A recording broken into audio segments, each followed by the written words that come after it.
is leading a very slim margin, Yes. but that is concerning for the People's National Party. What is the margin of lead, Sandre? 80 Just about boxes roughly in Kingston 200 Central. votes. Well, Wayne and is the Wayne online? Jamaica Wayne, are Labour you Party. hearing us?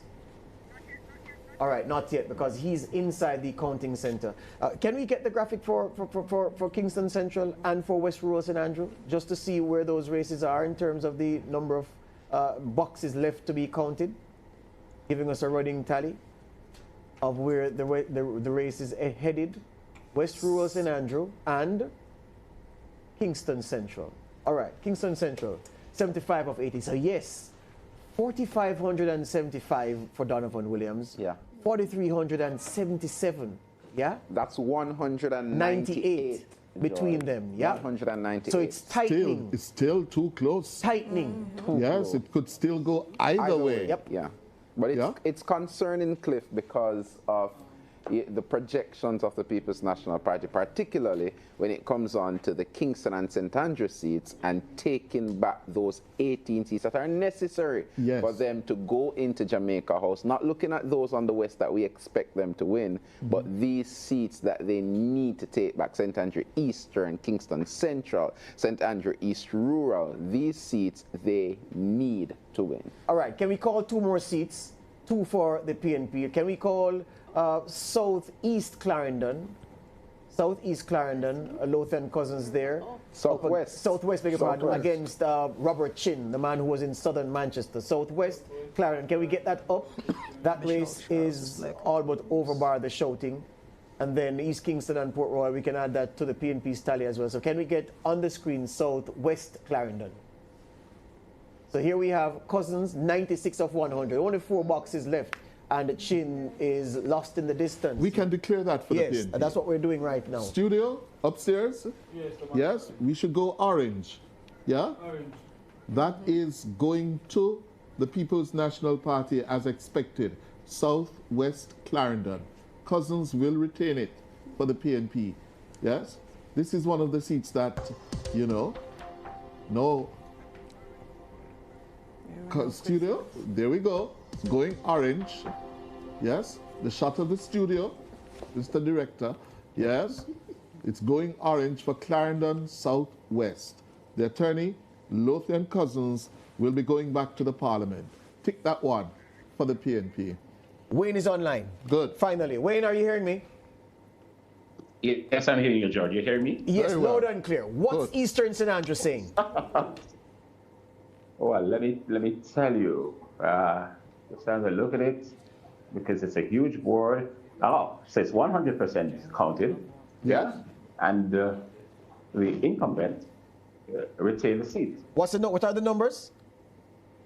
6,824, 6,824 to 6,386. That's 438. So Favour Williams has won by 438 votes, Different. the preliminary count. Yes. So it's back into. Right. And there are three. Go ahead. Go And there ahead. are 3 other seats that they have 100%. No. counted. Just a moment, Wayne. Don't Just a go moment. there yet. Right. Let me just put in context the result in St. Andrew East. Recall that in 2016, when she entered the House first, Favour Williams won that by just under 400, 500 votes. And then that margin exploded in the COVID election to over 2,000. Yes? It's now back into the pre-COVID dynamics. But she was under pressure inside St. Andrew Eastern. Patricia Duncan Sutherland put up a very good fight. But Favour Williams, this woman on your screen, the finance minister, has again been underestimated. Yes. Underestimated, and she has prevailed. Despite her quiet, retiring demeanor, she is a fighter. Yeah, Desmond, this was not according to what the PNP had in store for the seat. They were banking on Eastern St. Andrew to build that coalition that they needed to get to Jamaica House. Currently it is 9, there are 15 seats in the carpet here. Yeah. And currently it is 9-6, right? So what is expected is for that 9 to go for the PNP and 6 to the JLP. So at Eastern St. Andrew, East Rural, West Rural, and Central Kingston are among those that are supposed to be in the PNP winners enclosure. So if Eastern retain, and we watch to see what is going to happen in West Rural, East Rural, and Central Kingston. Yeah. Let's go back to Wayne. Yeah. Wayne? Wayne, what else are you seeing on the board? Yeah, so Kingston Central, one of the seats that a lot of people are looking at, 94% of the votes are already counted. And the incumbent is holding a slim lead. Donovan has 4,575 to Steve McGregor's 4,377. 94% of the votes already counted. But let me just give you the other 100% of the boxes counted. Of course, Manchester Southern, Peter Bunting is going back to the parliament, yeah? He's one that won quite easily in the end. 8,573 to 7,903 for Ian Ives. So Manchester Southern has gone to Peter Bunting, and the Centre's Best Northwestern, that has gone to the Jamaica Labour Party. It's Andrew Young, I think. Again, Forrester, it's 5,555 to 3,831. That goes to the Jamaica Labour Party. And the other seat that has 100% is the St. Andrews South Eastern, 100% counted, and PNP has taken that seat. It's 7,000, right, so it's 5,418 to 3,137. So Julian Robinson retains the seat. We have an update here from Blue Dot where St. Thomas Eastern St. Thomas is concerned. Janae, what is the board telling you? All right, so the challenger is ahead, well ahead here. Well, a comfortable lead based on 77 boxes counted at this time in St. Thomas Eastern. So Shaw for the PNP at 4,356, or 52.46% of the vote, to Dr. Michelle Charles at 3,912, or with 47% of the vote, and that's based on 77 boxes having been counted. 77 of how many? Jahail, can you confirm the total for me? 77 of how many boxes in St. Thomas Eastern? Okay, we're going to get that in short order. St. Thomas is supposed to be 1-1. You know? Yeah. Leading Daniel Lawrence. Yeah, well, let's put up Eastern Westmoreland. Let's put up Eastern Westmoreland. Dr. Dayton Campbell against Daniel Lawrence. Let's put that one up. Eastern Westmoreland, and then we can declare Central St. Catherine for the JLP. No surprises there. Yes. Let's put up Eastern Westmoreland. Yes. Eastern Westmoreland, 91% of the votes counted. It's 6,772 to Dayton, and it's 5,056. 17, so it has a good lead. Yeah, 1,700 clear with about what? That's what, 21 boxes to go? Yeah, 1,700 clear with 21 boxes to go. He's on course. He's on course, Dayton Campbell, to return take a to the parliament. in the parliament. Yeah. Yes. And Westmoreland is supposed to be three for the PNP. Yes. Left to become. So Western Westmoreland. 11 boxes, beg your pardon. only- 11 in Sorcliffe, 11 in Eastern Westmoreland to go, 11. So we can call this one for Dayton Campbell, I think, with 11 boxes to go and a 1,700 lead. Yes. Yeah, it's going to be difficult for Daniel Lawrence to find sufficient votes in those 11 boxes to get. Yes. So we're going to call Eastern Westmoreland for the PNP and Dayton Campbell. The PNP General Secretary is returning to the Parliament. Yes, he has won Eastern Westmoreland, defeating the incumbent Jamaica Labour Party, Daniel Lawrence. This was one with a lot of talk and speculation that he was under pressure inside there, and he won a late endorsement from the former MP, the former Prime Minister and PNP President, P.J. Patterson, earlier this week or late last week. He has prevailed in Eastern Westmoreland, and he must be breathing a big sigh of relief. Before we declare St. I also Catherine, think so. go ahead, Wayne. Go ahead. Clarendon Southwestern, you could call that one because 96% of the votes have already been counted. We have called that. Can we look at, before we go to Central St. Catherine and call that one, can we look at the race between Wavell Hines and Dwight Sibley's in Northern Clarendon? There is nothing much between the two men, and the seat count is very old. What are your numbers on the board showing you? 77% of the votes, 77% of the votes have already been counted. And just look at it again here. Yes. Large board and a lot of numbers. So Wavell is leading by 108 at votes. The moment. Can't call it yet. Roundabout, no, just over that. We have 4,125. Yes. 417 to say yes. this. So that's too close to call. At the moment, 77% of the votes are counted. That's too close to call. 108 votes separate them with 23 boxes left. Yeah, we can leave that alone for now. What about Hazan? Hazan in Northwest Center, Clarendon. Yep. Let's see what the Northwest Clarendon, 97% of the vote is it's still a little close-ish, but Azan having a good lead. I mean, 97% of the votes have already been counted. It's 6,785 to 6,271. Yes. And the Clarendon North Central, Robert Morgan is and opening North Central, 81% of the votes have already been counted. Yes. And right, Robert has a good lead, 4,466 to 3,399, with 81% of the votes counted. Yes.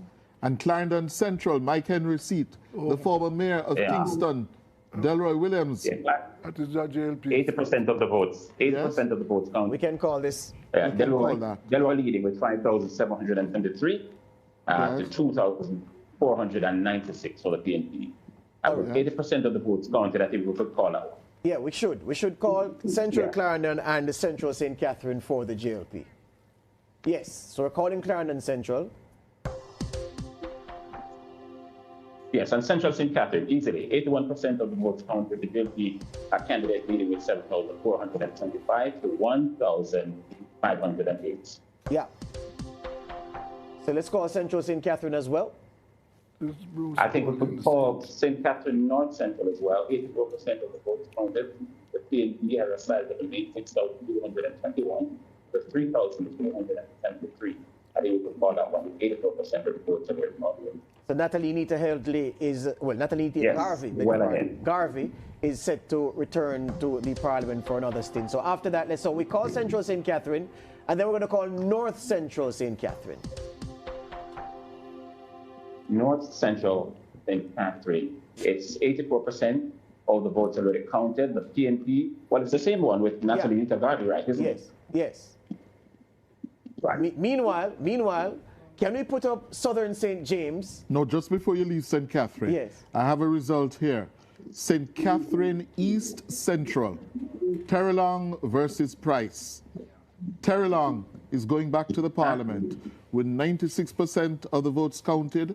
He has a lead of more than 1,000 votes over Terrelong, 6,235. The Price is 5,092. So Terrelong has won East Central St. Catherine. Can we? Okay, good. And Tufton has won St. Catherine West Central.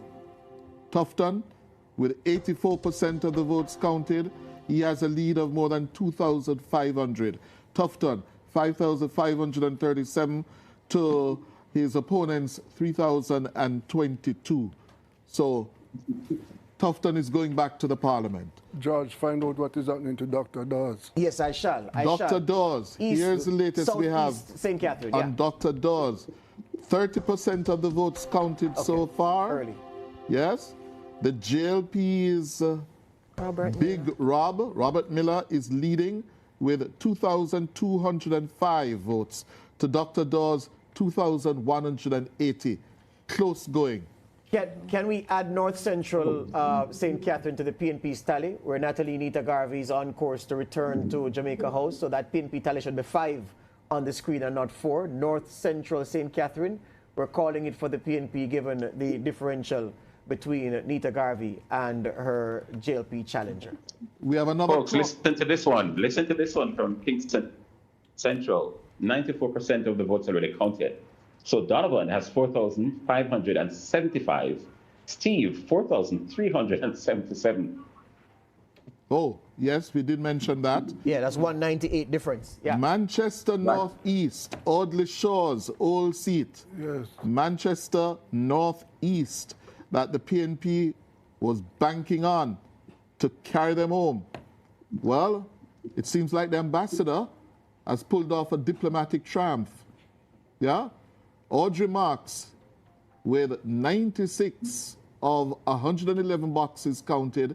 Audrey Marks, Ambassador Marks, is comfortably ahead with 6,472 to Valentin Wint 5,144. That's 1,328 difference with 617 boxes to go. Yes. 1,328 in front with 17 boxes to count. Never expect PNP to take Northeast. That is Alisha. No, Alisha Valentin Wint, no Desmond. Valentin Wint had made considerable inroads there. Yes. Correct. And when the Labour Party was in turmoil, it was felt that Valentin Wint had his best chance to take it then. Because the JLP had that put in a candidate. As soon as that candidate was selected, she made a quick recovery. Because you have to remember that Alisha has been in that seat. He's the longest serving member of parliament in central Jamaica. Can we push up Eastern Portland? Just saw a flash of Eastern Portland showing Isaac Buchanan in front with what, 96 of 140 boxes counted. Can we look at Eastern Portland? That is supposed to be a 1-1 in Portland, you know. 69% of the votes counted. And Isaac is leading. He's got 5,636 to Anne-Marie's 5,234, with 69% of the votes counted. So 412 votes separate them with 44 boxes. 44 boxes to go. 412 votes separating them with 44 boxes to count. 44 boxes to go in East Portland? Yes, sir. And how many separating 412. Well, too early. Kingston Western, I mean, That's we would have decided. called this from last night, along with East Kingston and Port Royal. Before the election start. Mackenzie with 86%. I think Joe Witter's challenge, we can, as we declare this for Mackenzie, Joe Witter's challenge, Dr. Spence, was to crack 1,000 votes, and he came up short, 823 to his name. Well, All right, let's go to St. Anne. We have heard from St. Anne Southeast, Northeast, James. but let's look It's at early. St. Anne Northwest. Crystal Lee in a battle with Gabriella Morris. 63% of the votes counted. Crystal Lee, 4,426 to Gabriella's 3,321. Yes? And in St. Anne Southwest, no. That was St. Anne Southwest. It keeps on changing quickly on me here. St. Northwest. St. Anne Northwest. Yes. That's where Lee is ahead. Yeah. Yes. And in St. Anne Southwest, Xavier Main is ahead of Danishka Williams, 4,426 to 3,321. And St. Anne Northwest, Lee is ahead, 5,408 to Morris's 5,011. All right, can we put up West Rural St. Andrew? Because there are only 20 boxes left to count in West Rural St. Andrew. Only 20 boxes to go in West Rural St. Andrew. Let us see how the race is taking shape. Still too early to call it with 20 boxes to go. Let's see what the numbers are showing in West Rural St. Andrew, where the Jays, Juliet and Joan. So look at this. Juliet Cuthbert Flynn has a lead of 5 fewer than 900. So she's leading by 895 votes with 20 boxes to go. Cuthbert Flynn has a lead of 895 votes with 20 boxes to count. That one is leaning definitely to Cuthbert Flynn. Yeah. Yes? And for 20 Joan Gordon boxes. Webley, here again, it is a trend has now emerged at 13 minutes to 9. Yes? The PNP is not winning the elections. It is not. That was declared. Yeah? Because those seats, East Rural, West Rural St. Andrew, Eastern St. Andrew, they should be winning those. But let me ask you this, the great teacher. You always say that, and I have to put it like that, I have to give him his props. You always say that along with that kind of thinking, you should align where boxes are coming from. And Yes. we here don't know where those boxes are coming from, but you are saying that with the race so old, if you're going to win, you should be right on the coattail of the leaders, if not leading yourself. You should be leading Yes. in these constituencies that have been traditionally voting PNP. Yes. Whenever the PNP is winning elections in Jamaica, Yes. they win East Rural, they win West Rural, they win Eastern St. Andrew. Yes? right. They win Central Kingston. That's not happening now. Yeah. When any change to Kingston Central, any change to Kingston Central, we're keen to know if those 5 boxes have been counted in the time we've been speaking. No, they've not yet been counted. It's 94% of the votes counted. And the JLP 4,575 to the PNP's 4,377. Go to the leaders' West constituency. Rural is not over for the PNP. Let's look at West Central St. Andrew. Could we put up West Central St. Andrew on the big screen to see what the party leader is doing for the JLP? We saw the one for St. Andrew South. Mark Golding had 93.6% of the votes cast in the seat. He'll win by a city block. But let's look at West Central St. Andrew. What has West Central St. Andrew showing you, Wayne? Well, it showed me that 71% of the boxes count. And the JLP was 4,227 for the PNP to 3,935. So Paul Buchanan is trailing Andrew Holness in this seat by 227 and 65, 7 and 2, 9, 292 votes with 71% of the boxes counted. That's a good showing. Oh, that's a strong showing. The Prime Minister should be in that position. No. No. After so many votes counted. Yeah, But one of the things we 71%. must remember about that seat, you know. You see, we don't remember about that. You remember how that seat went Cliff? When Holness won it. 97, the constituted authority and the election had to be run over, and he didn't go to Parliament until, well, in April 1998, yes. The PNP votes in that constituency are asleep, have been asleep for decades. Yes. St. Mary West. Yes, St. Mary West. Bobby Montague seat. Tell us. 48% of the votes counted. The thing has changed on me. Let me just quickly get it back together. St. Mary Western, yes, 67% of the votes counted. Yes. Bobby, 6,341, and it's still 5,683. 67% of the votes counted. Well, the chairman seems as if he has recovered. Yep. What about St. Mary Central? Safe PNP territory, St. Mary Central. The PNP's Omar Newell comfortably ahead, 3,940 to Jamar Nathaniel Mirage for the JLP, 2,724. Still a little way to go, but Newell clearly ahead. Yeah. That's St. Mary Central? This is Dr. Guy's old seat. Dr. Guy's old seat. Well, let me give you an update on it. Let me give you an update on it. It's 81% of the votes counted now. Yes. It's 4,345 to the JLP to 5,904 to the PNP. Good. Can we stick with St. Mary? Yes. What's the number there for St. Mary Southeast? Dr. Dunn and Chris Brown. Yes. Wayne? Wayne, are you hearing us? Yes, 56% of the votes counted. They're doing a live interview next door to me, so it's not difficult to get into that interview. It says 56% of the votes counted in the seat that you're asking me. And let me give you the numbers. Hold on. Just a second here.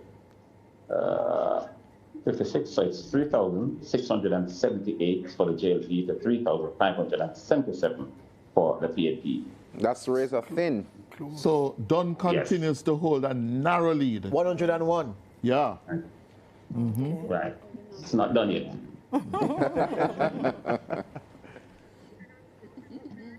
St. Andrew South. Yeah, we can declare that for We can declare Angela that. Roundabout for a long time now. Well, Mark Golding rather. 7,810. The JLP, the Labour right in that seat cracked 1,000 votes, so You can also declare really Brownberg seat. Yes, for sure. We did. We did it We earlier. did declare Brownberg. Yes. Warmington seat is it? Can we put up St. Can declare Catherine Southwest, Warmington please? St. Catherine Southwest. St. Catherine South was 79% of the votes counted. Yes. And the JLP is 8,339. So the PNP is 6,530. So Wall is losing ground. St. James South. Yes. St. James We South. haven't heard anything. Homer Davis versus Nikisha Burchell. Can you tell us that, Wayne? The PNP said they would win. Let me check it. Hold on. St. James South West. Yeah. Oh, wow, look at Rhoda. Not seeing this on the board here. Oh, St. she's James leading. South. No, with- not reflecting on the But board. that's early days yet. It's Not 20. reflecting on the board. There we have it. 79 of 110 boxes counted in St. James South. Burchell leading for the PNP with 4,471. Homer Davis, 4,307. That's a lead of 160 odd for Burchell. While we wait on the tab to refresh, Ricardo Brooks is at Belmont Road. Ricardo, are you hearing me? Ricardo? Can you hear me? Yes, I'm hearing you. I'm hearing you, Ricardo. What's happening at Belmont Road? Tell us. Well, I can tell you that the confidence is rising here at Belmont Road.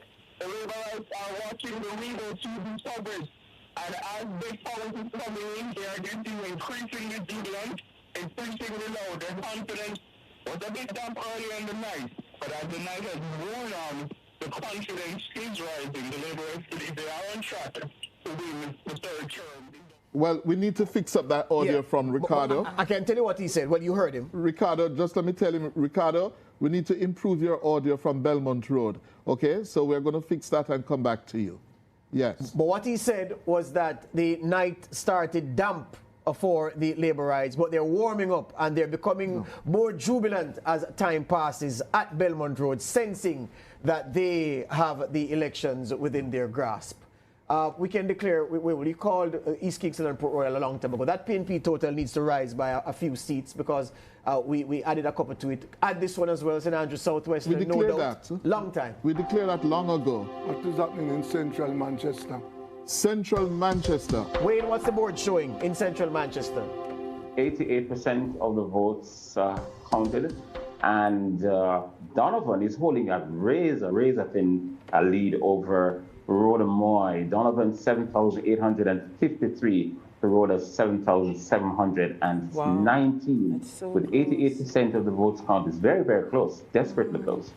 So that's too close to call. too close to call. Very much so. Yes. Manchester Northeast, we did mention Audrey Marks is leading there. What about Philip's seat? And St.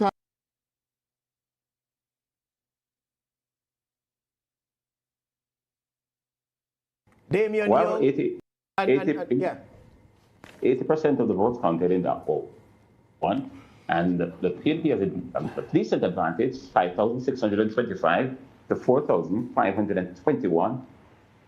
Still probably too close to call, but good enough lead with 80% of the votes already counted. 1,004 difference. Phillips looks to be on course to return to Jamaica, to Gordon House, beg your pardon. Yes. Right now. Can you punch up what's Western Westmoreland showing you, Wayne? Western Westmoreland.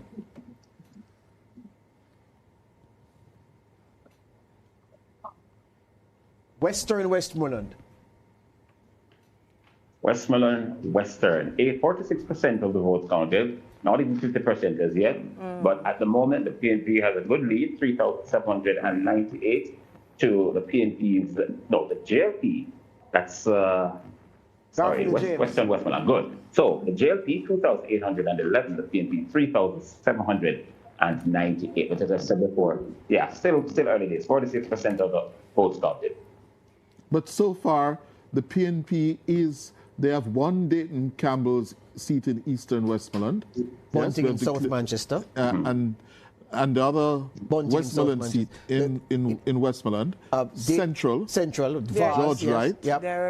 they are ahead in that as well. Yes. Right. And they are ahead in Western Westmoreland. Yes. So it's a good night for them in Westmoreland. It looks as if they've taken the West back. Yes, certainly Westmoreland. Before we say that, though, can we look at the two Hanover seats before we give the final? The last time I put that saw in those shape? two Hanover seats, the PNP were leading in both.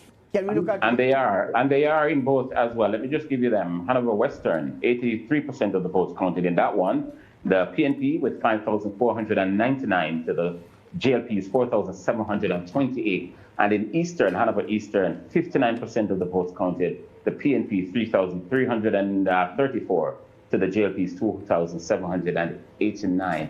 The board has the JLP leading in 33 seats, the PNP in 30. 33-30. That is where we are. That's Right where we now, might yes. finish the night. Yes. That's where we might very well finish the night. 33-30. All right, the studio's asking for a break, and we come right back with more results for you. I mean, you watch the election results show to hear numbers, eh?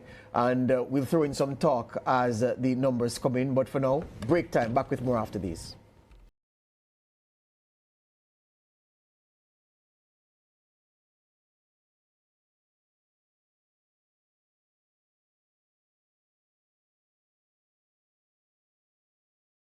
Style with unique living. A great Denise Williams here, inviting you to join us on Financially Focused, the ultimate destination for go-getters who are ready to take the step-by-step actions to master your finances and create a family legacy. Tune in, watch, take notes, and participate to discover the strategies of our expert guests who provide invaluable guidance and powerful coaching tools to supercharge your financial journey. Tune in to Financially Focused, Thursdays at 8:30 p.m. only on PBCJ, the People's Station.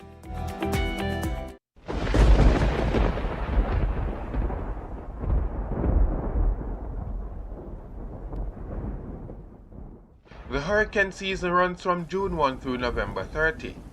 It normally peaks between August and October. Be prepared.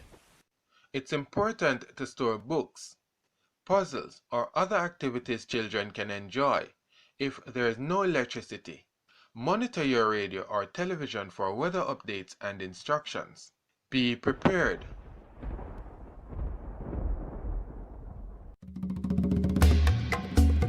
Jamaica has more than 28 species of birds, land snails, reptiles, amphibians, and hundreds of flowering plants that are only found in Jamaica. I am Marlon Samuels. Join me to learn more about Jamaica's native and endemic flora and fauna. Know your natives and endemics. Sundays at 11:15 a.m. exclusively on PBCJ, the People's Station.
Not taking too much, finger below the facts. So on the nutrition facts. It there in the table, on the side or the back. Take note of the sodium, the sugars and the fats. 5% or less in the on the right track. You feel zoom in on the nutrition facts. It there in the table, on the side or the back. Vitamins, minerals and vitamin 2, 20% and more that good for you. You feel zoom in, check the nutrition facts. You feel zoom in, check the nutrition facts. You feel zoom in, check the nutrition facts. Less sugar, less salt intake and less fat. You feel zoom in. A message from the Ministry of Health and Wellness, Jamaica Moves, the Heart Foundation of Jamaica, the National Health Fund, and Japan. Jamaica's agriculture is on the move, and the world is watching. This September, discover how sustainable agribusiness, global reach, local impact is transforming our future. At JAIF 2025, the Jamaica Agribusiness Investment Forum, explore financing opportunities, forge powerful partnerships, and connect with global markets ready for Jamaican products. Join us in Montego Bay, September 17 to 19, and plant the seed that will take your agribusiness to the next level. Register today at agribizjamaica.com. Let's grow Jamaica's agricultural future together.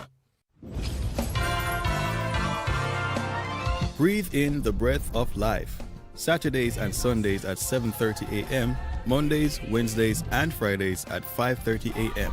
on PBCJ, the People's Station.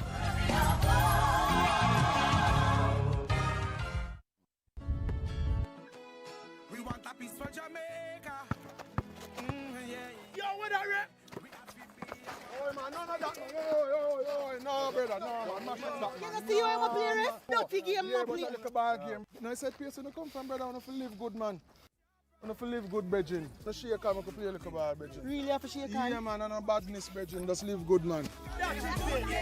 Come together and make the violence done. Send the something and come back. Back to sender! God, I thank you so much. Miracles await and miracles abound. Tune in every Sunday at 7 a.m. for your share of the Miracle Revival Hour with Reverend Dr. Blair. Come for the word, stay for the worship, right here on PBCJ. Miracle worker, work one for me.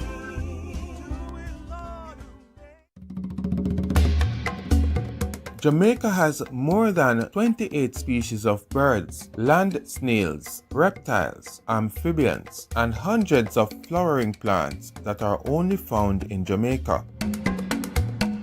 I am Marlon Samuels. Join me to learn more about Jamaica's native and endemic flora and fauna.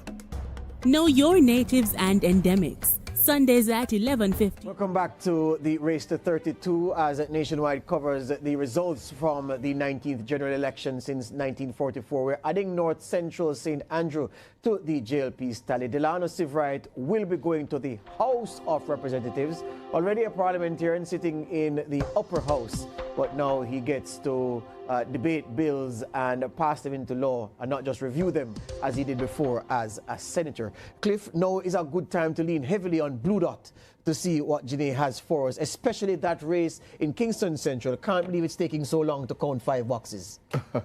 Well, it is. But yes, it is, Janae? and it appears to be highly contested because they're not updating those boxes. That's still outstanding. So have to go to a magisterial recount. We were also looking at Northwest Manchester as an area to focus. Right now, that is there. We still looking like a fairly comfortable lead just over for Phillips left. Michael Phillips of the PNP with 5,620. Let's look at St. James. Most of the parish, just looking at the view here, this is St. James for those who are looking at on screen, is green with the exception of St. James Southern, where Nikisha Burchell is now just ahead of the incumbent Homer Davis there. So she has 4,471 votes compared to Davis's 4,307, but still quite a number of boxes to be counted, 68 of 106. So there is still some time. We still have to keep an eye on that one because it is still quite close. The rest of the parish lit up fairly green. So let's look at St. James Central, the JLP is ahead with 3,589 votes for Heroy Clark compared to 2,627 for Janice Allen of the PNP. Well, Jenny, I can tell you, I'm being informed dutifully here that Homer Davis has won South St. James by 95 votes. Wow. I'm being told by one of our correspondents, they're a very experienced campaigner. Clean sweep St. James. Yes, so the That's what JLP I'm have being swept told now. St. James is what we're told. We're being told. All right, that person is at EOJ. That's based on EOJ stats. That's based on those numbers. All right, I will wait for them to upload it to Yes. us so we can show it to the audience on the smartboard. But that was the only I'm one that also was learning from holding another out. source in St. James. Clean sweep St. James. Yep. Clean sweep St. James. So Marlene Malahoo It's all Fort has green. won West Central St. James. All Homer, right. Homer Davis has won Southern St. James. Heroy Clark has won Bartlett. Central St. James. And then Dr. Spence, the other two seats were never in doubt. Bartlett and Chang, No. yes. All right, Now that so is significant. Yes. St. James is all green. We wait for those updates from That is the significant EOJ because in the next batch. Because to clear that 18-seat hurdle, the PNP They would have needed needed to snatch one or two from St. James. from St. James. Correct. And they have not been able to. And South St. James was the most likely one. Right, Desmond? Yes. That was the most likely one. That's a Derek Kelly seat that they held for several terms. Yeah? And Nikisha Burchell, a young woman from the area, put up a spirited fight. Yeah? But she has been defeated by the old hand of Homer Davis. You know, Homer Davis has quite a history in that seat. He contested it 3 times and lost 3 times to Derek Kelly before he actually won in 2020. You know what I want to point out, though, and you should, both of you can help me with this. I remember it may have been a local government election in Hanover where there was a winner declared on election night by, say, 50-odd votes. And when it went to the recount, the loser ended up winning by 300-odd votes. So I just say that to say that some of them are these things will be settled in the coming days, but this is just preliminary results. But the preliminary results do suggest that the JLP has performed, well, according to some analysts, they've overperformed. But according to them, they'll tell you that they always had St. James as a safe space for them and that they didn't expect to relinquish any of the seats they had because they held all the cards in the parish. They would be disappointed, the JLP, that is, that they didn't hold on to Eastern Hanover. They really thought Dave Brown had turned it around in Eastern Hanover. Another one we need to watch, what's happening in Northern Trelawney? That's where Wickham McNeil is up against Tova Hamilton. What is happening there? Right. Well, the last information we have, your team might have something more updated, but the last information coming into the board is that he is ahead by around 300 or so votes, 4,468 for Wickham McNeil to Tova Hamilton's 4,132, and they still had quite a bit to go based on this information. This was at 67 box counted. So 67 of how many? Of 135. Oh, that's a lot more, still quite a way to go. So they still have quite a way to go.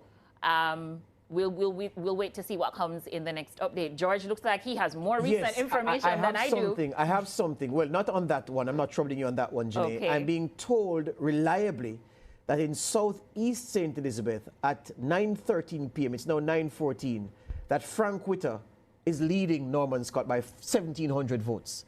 I don't know how old that race is, but it has to be quite old, the count. Frank Witter ahead by 1,700 in Southeast St. Elizabeth. Another significant obstacle in the PNP's route to Jamaica House. Yes, and in Northeast St. Elizabeth, the PNP has picked up Northeast St. Elizabeth. Zulika Jess has defeated Delroy Slowly. Yes, she polled, according to one of my sources in the constituency, Jess won with 8,254 to Slowly's 7,523. And she says, jubilation in Northeast St. Elizabeth. Yes, yes, yeah. So, and that again was a must win, must pick up for the PNP. And also Floyd Green seat. Yes, but Floyd Green, what's the latest on that one? I'm going to tell you in short order. I'm waiting. I'm waiting to get that update. In fact, Wayne is still online. Wayne, are you there? Is Wayne hearing us? Not yet. All right. We're gonna get from Wayne what that board there is showing them. But well, let's do the declaration first and come back with the update. See if we can get Southwest St. Elizabeth. In Well, the latest I have from Southwest St. Yes. Elizabeth, 94% of the votes in. JLP, 9,044 for Floyd Green, well ahead of Miranda Wellington, 7,650. If Floyd Green wins this, then it's over. Yeah. It's over. I need to get how old the Frank Witter count is, because that, if Southeast St. Elizabeth is over and then we add Southwest St. Elizabeth, we can have an early night. We don't have to stay here all night, because if those two go along with Eastern St. Andrew and Western St. Mary seems headed to the labor rights with Bobby Montague, then we can call it a night. Okay, Wayne? Yes, I'm here. You hear me? Yes. What more can you tell us in terms of the numbers? You hear me? Yes, we're hearing you. We're hearing you, Wayne. Yes, I can give you a copy on the Witter. Oh, Lord. It's 84%. What the hell is happening? Hold on. Hold on, Wayne. Hold on, Wayne. The audio is wobbling again. Yes? Wayne, you want to try again?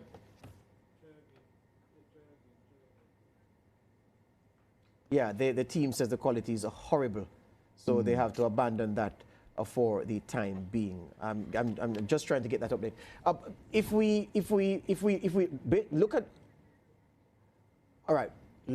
Before we go to the declaration graphic, well, let's acknowledge Zulika Jess for entering the race first time and winning. In St. Elizabeth North. In St. Elizabeth Northeastern, she lost in Clarendon Central against Mike Henry. Yes. In 2020, she's an attorney at law, and she went to St. Elizabeth Northeast with one main goal: retake it from the Labour Party, and she did that tonight. Yes, so they will be happy for her and the PNP constituency organization there. Just to see where your map is relative to where the results are, look at Northeast St. Elizabeth and see how far this map is showing you the count is in terms of progression. Northeast St. Elizabeth? Yes. Okay, the Zoom people are still with us. Damian Blake, Wayne Chen, Wayne Chen. Wayne Chen? Yes, sir. Your reaction to what is now a clear trend of the Labour Party ahead? We're not prepared to call it just yet, but clearly ahead. Many of us predicted a close election, and it was a ding-dong battle, as Wayne Walker would say, in the run-up to today. And you could see the shift back and forth, and much of it depended, in the end, on the candidate on the ground. You can see where strong candidates have won. Weaker candidates have lost or struggled. But the trend is clear. The JLP will be re-elected with a much, much reduced majority. Yes. I suspect it will be in the perhaps 33, 35, 36 seats. Range. Professor Blake? Yes, the people have spoken. They are speaking. I think the St. James. I was watching St. James. That seat with Burchell, and so when I saw that flip to the JLP, I said that then it looks like the JLP will go away with this one.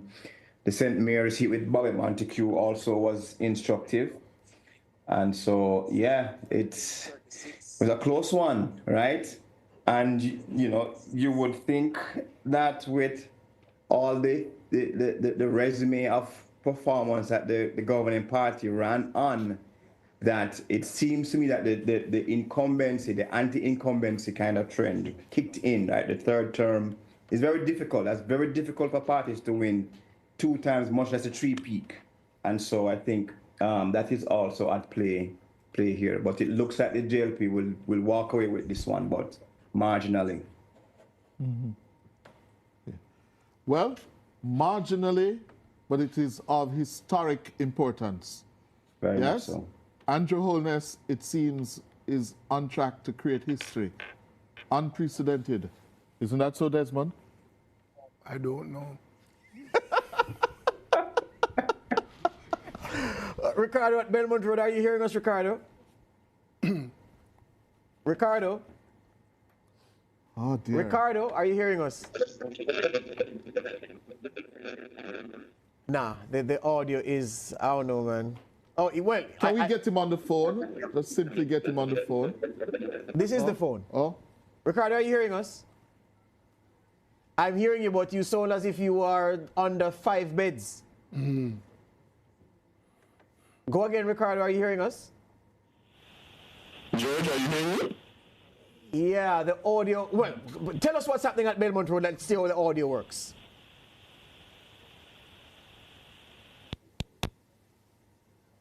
Ricardo? All right, so, yeah, the audio, again, is undermining the points that we're trying to highlight for the listeners. But before we go, is Wayne online? Is Wayne online? Is Wayne online? Is Wayne online? Oh dear. It's the quality of the audio. No. Okay. All right. Saeed, where we are now, the JLP seems headed for a 3rd term. The PNP falling short in some key seats, although even an analyst who's not been paying attention would expect the opposition party to pick up several seats that would have slipped from its grasp in 2020. It does appear as if Holness is on the verge of going to Jamaica House again to be sworn in.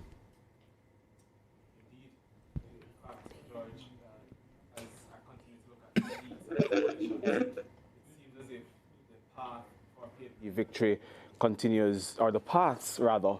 They had several paths to take, but that seems to be narrowing down. Interestingly, looking at St. Andrew West Central just now, the Prime Minister's seat. Interestingly, George and Cliff, I see where, I don't know if that still holds now, but last I checked, Paul Buchanan was leading the Prime Minister in that seat.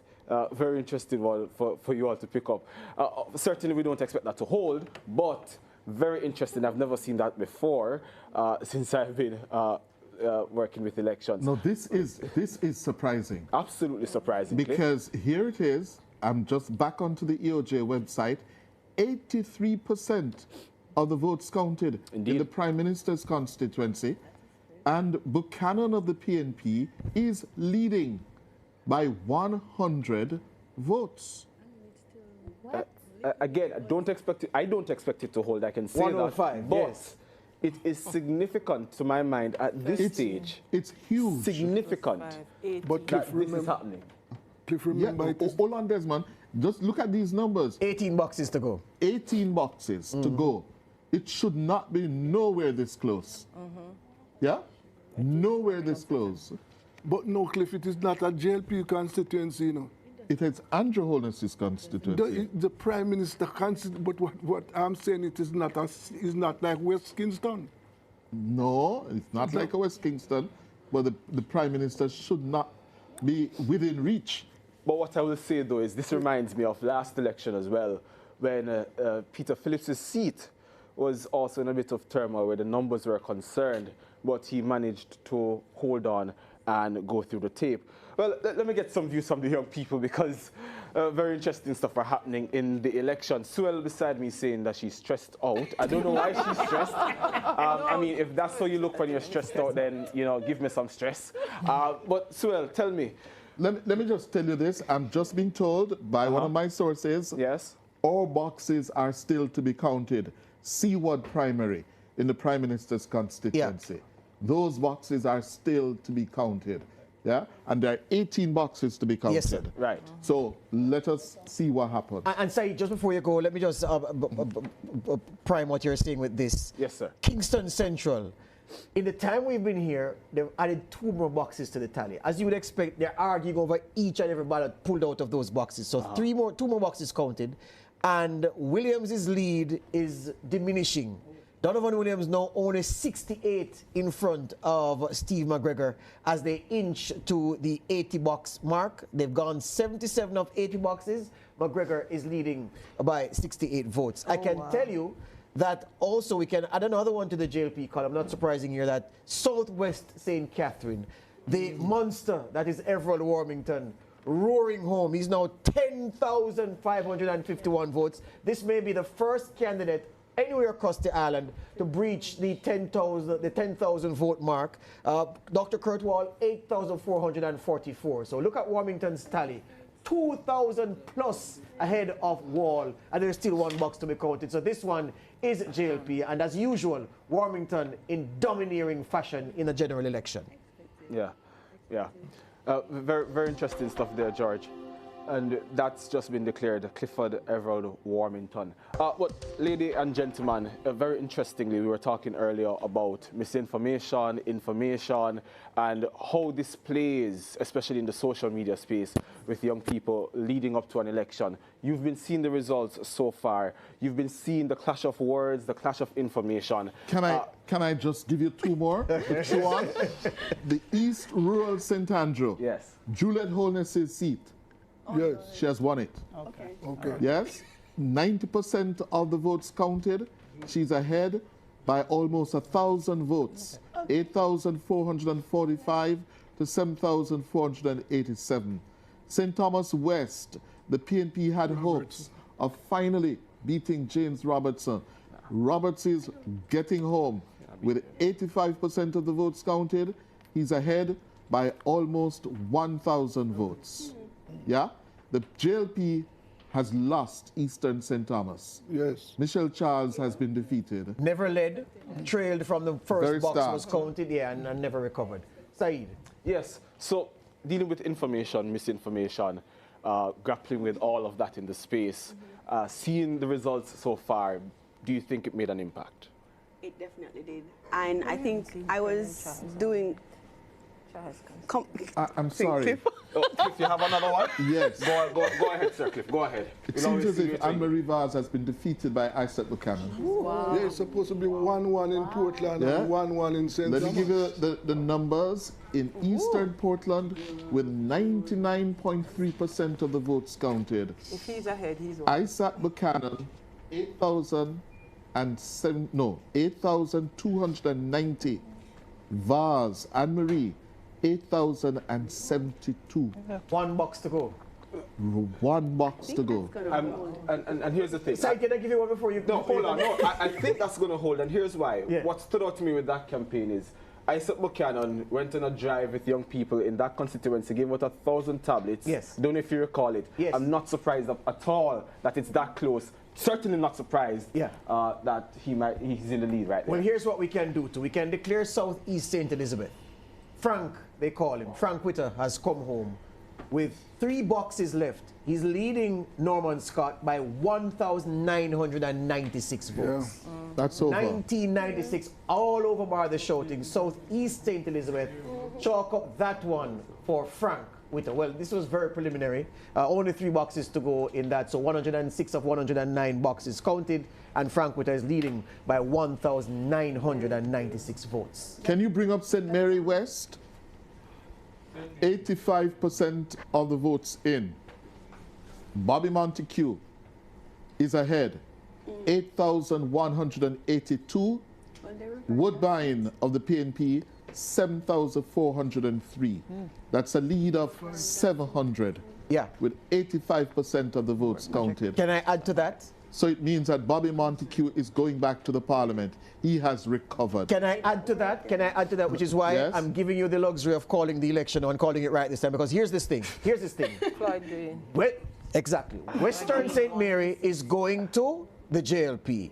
Southeast St. Elizabeth has been won by the JLP, and Southwest St. Elizabeth, bring that up, with very few boxes left. Green, 9,278. Dr. Wellington, 7,865.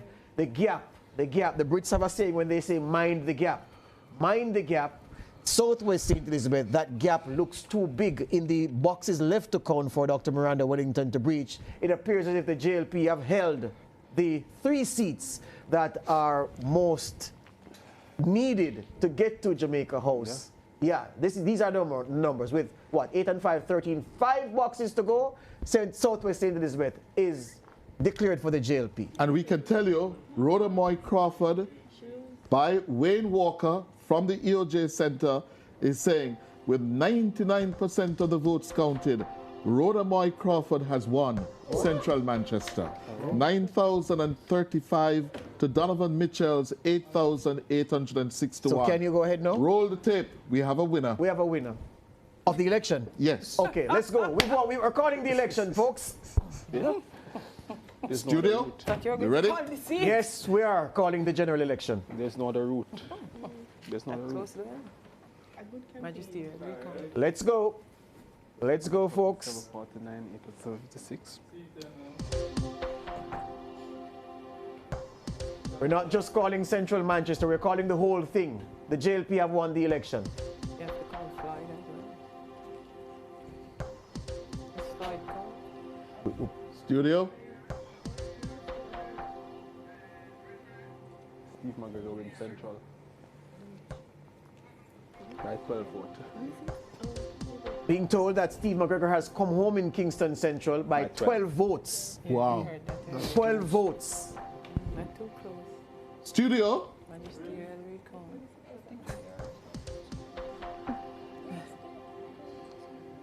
Well, listeners, viewers, at 9:32, we are reporting that the governing Jamaica Labour Party, led by 53-year-old Dr. Andrew Michael Holness, has won a 3rd consecutive term in office, becoming the first and only Jamaica Labour Party leader to win 3 consecutive terms. Never before done by the great founder of the party, the hero, Sir Alexander Bustamante, revered by Labourites.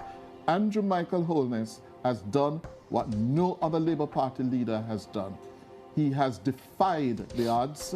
He has been resilient as a political figure after being assaulted, attacked, and pilloried for nearly 2-3 years. His personal integrity on the line. The people of Jamaica have stayed with him. Tonight, they have returned him to Jamaica House, and with it, handed the opposition People's National Party, led by Mark Jefferson Golding, a defeat. They have lost their bid to overturn an 18-seat deficit to take Jamaica House. The Labour Party has won. George. Yeah, well, I think it's proper to throw it to our panelists. Let's start with Professor Damian Blake reacting to the declaration here on Nationwide Revo TV that the JLP will reoccupy Jamaica House, Professor Blake. Yes, I mean, this is history, right? As I just said before, a while ago, the three-peat is very difficult.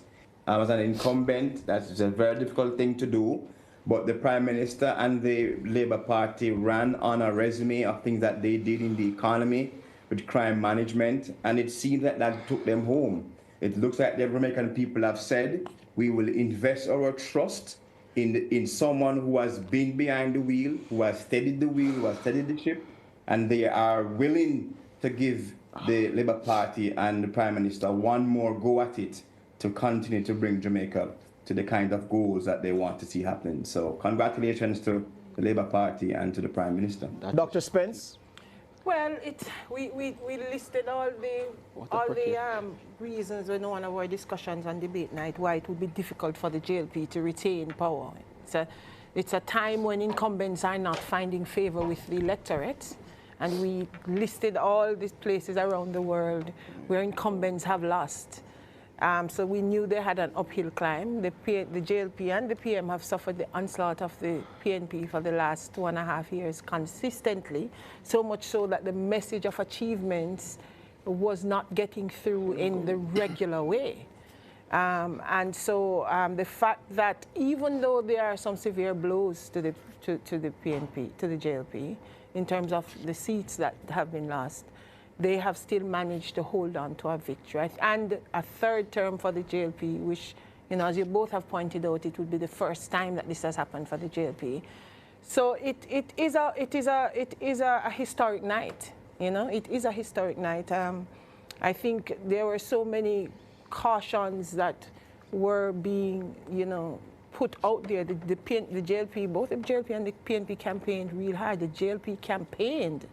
They really pulled out all the stops, and I guess they knew what they were going up against in respect of this incumbency, being busy in office, and how that impacts the vote. So they have a win. They have a win. You have to give them credit for it. Desmond? Well, the voters have spoken, and when we have to give the voters the... Well, first of all, I understand that the voters have returned the JLP, and whatever the consequences of that victory, this victory, they will have to bear it. It is now clear both political parties, the two political parties that have ruled Jamaica since 1944, have served now for 3 terms. Let us see what the JLP is going to project, what it is going to bring to the country, how it is going to, what it is going to do to improve the lives of the people, because in spite of this victory, there are significant numbers of people, both PNP and JLP black people, who are still suffering. Let us see what is going to be done to bring water to people, what is going to be done to improve on the medical supplies for people, what is going to be done. Well, I heard the Prime Minister saying that he's going to raise the minimum wage. Now, let us see what is going to be done to improve the lives of black people in Jamaica. Wayne Chen, your reaction? This will be the shortest honeymoon any government has ever enjoyed after winning an election. I think the people have never been wrong collectively in terms of election results since independence, certainly since universal adult suffrage. There is it's a beautiful thing to see this manifestation of our democracy in action. That said, I think the people have spoken, and this is what they have said in essence. We want you to continue building on the successes that we have enjoyed in recent years. A steep reduction for the first time in violent crime and homicide, a firmer economic base, more macroeconomic stability, the inkling of building out of infrastructure. But as Desmond said, a lot of these beautiful numbers have not filtered down to make a meaningful impact, at least the feeling of a meaningful impact in the lives of ordinary Jamaicans.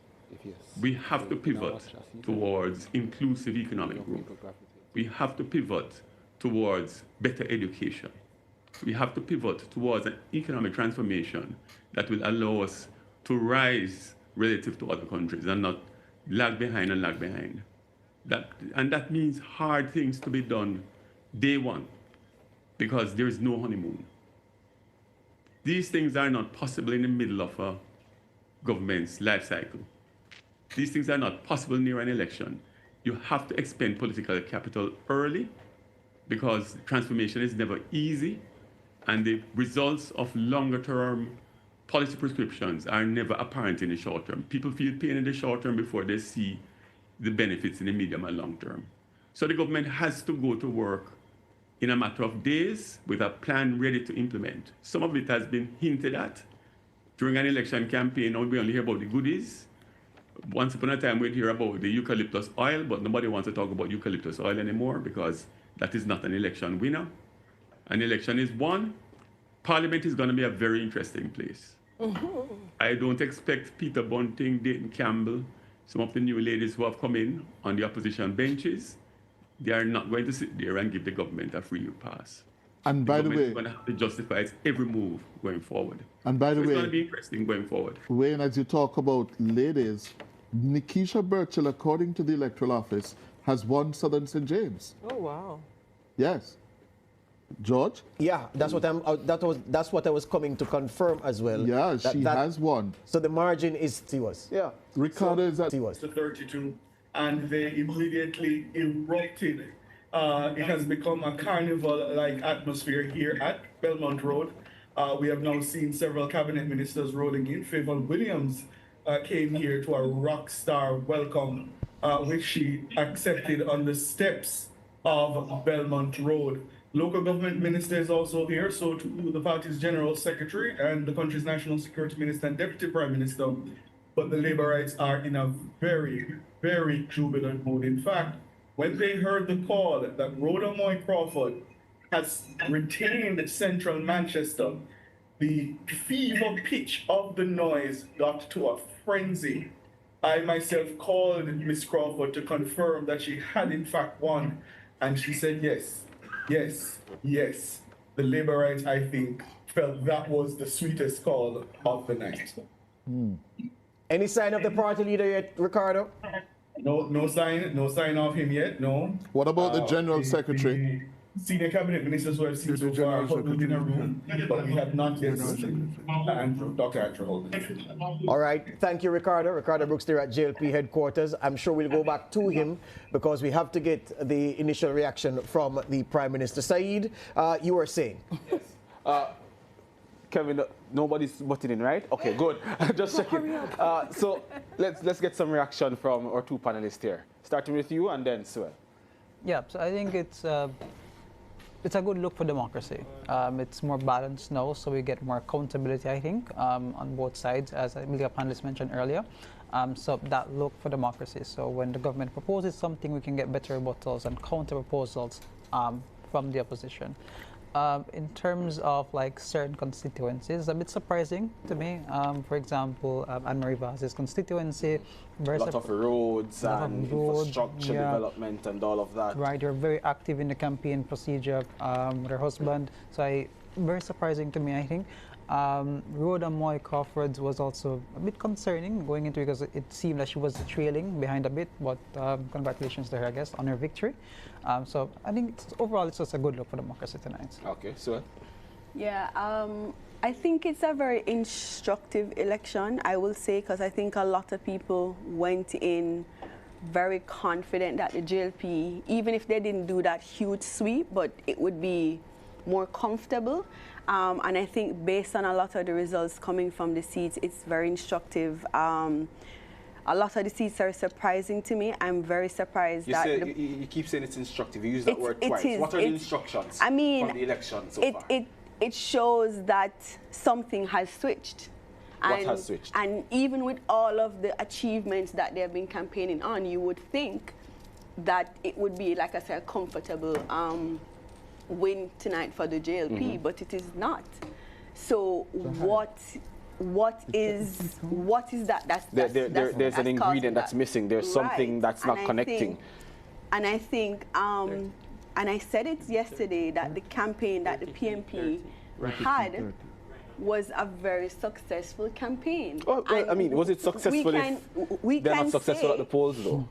We can say that the JLP had, the better campaign on paper.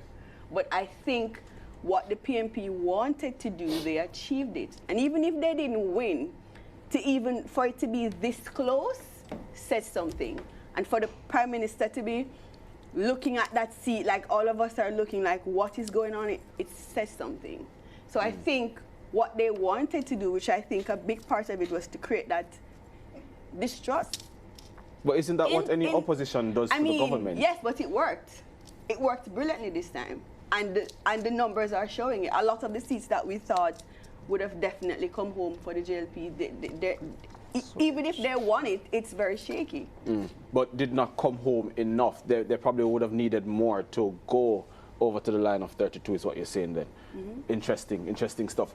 Well, ladies and gentlemen, it's been quite interesting, and Cliff is about to butt in again, as he always does. And that is totally fine, Cliff. Right at you. No. Go right at it, sir. No, go ahead. Okay. Well, all I was saying, ladies and gentlemen, is that the numbers are showing. It is very interesting that on social media as I've been following, the young people have been glued to their television sets. They have been glued to their laptops. A lot of them are saying, well, we have voted, let us see how our votes have come out. And I think for the first in a very long time, I get this sense and this energy that our generation, they want to participate more in the process, not just at the polls, but now they'll be talking more about accountability. Now they'll be talking more about their demands and what they want and what they need to see in a future Jamaica. And so I think at the end of the day, notwithstanding, it's Jamaica has won in the sense that more people are engaged in the process. This myth, as Kevin calls it, and rightly so perhaps, that young people don't, vote or they're not engaged in the process might be dispelled, because we're seeing more and more people coming out and engaging in the process, not just at the polls, but we will see it beyond the polls where accountability and demands are concerned. Well, but go ahead, Desmond. There are some, what is the final seat count? What it is? 34-29 we have now, based on where the parties are. When you talk about declared seats based on the preliminary count and seats where a party is leading deep into the count, it's 34-29, 34 JLP. Yeah. The other thing that we need to know, what percentage of the registered voters voted.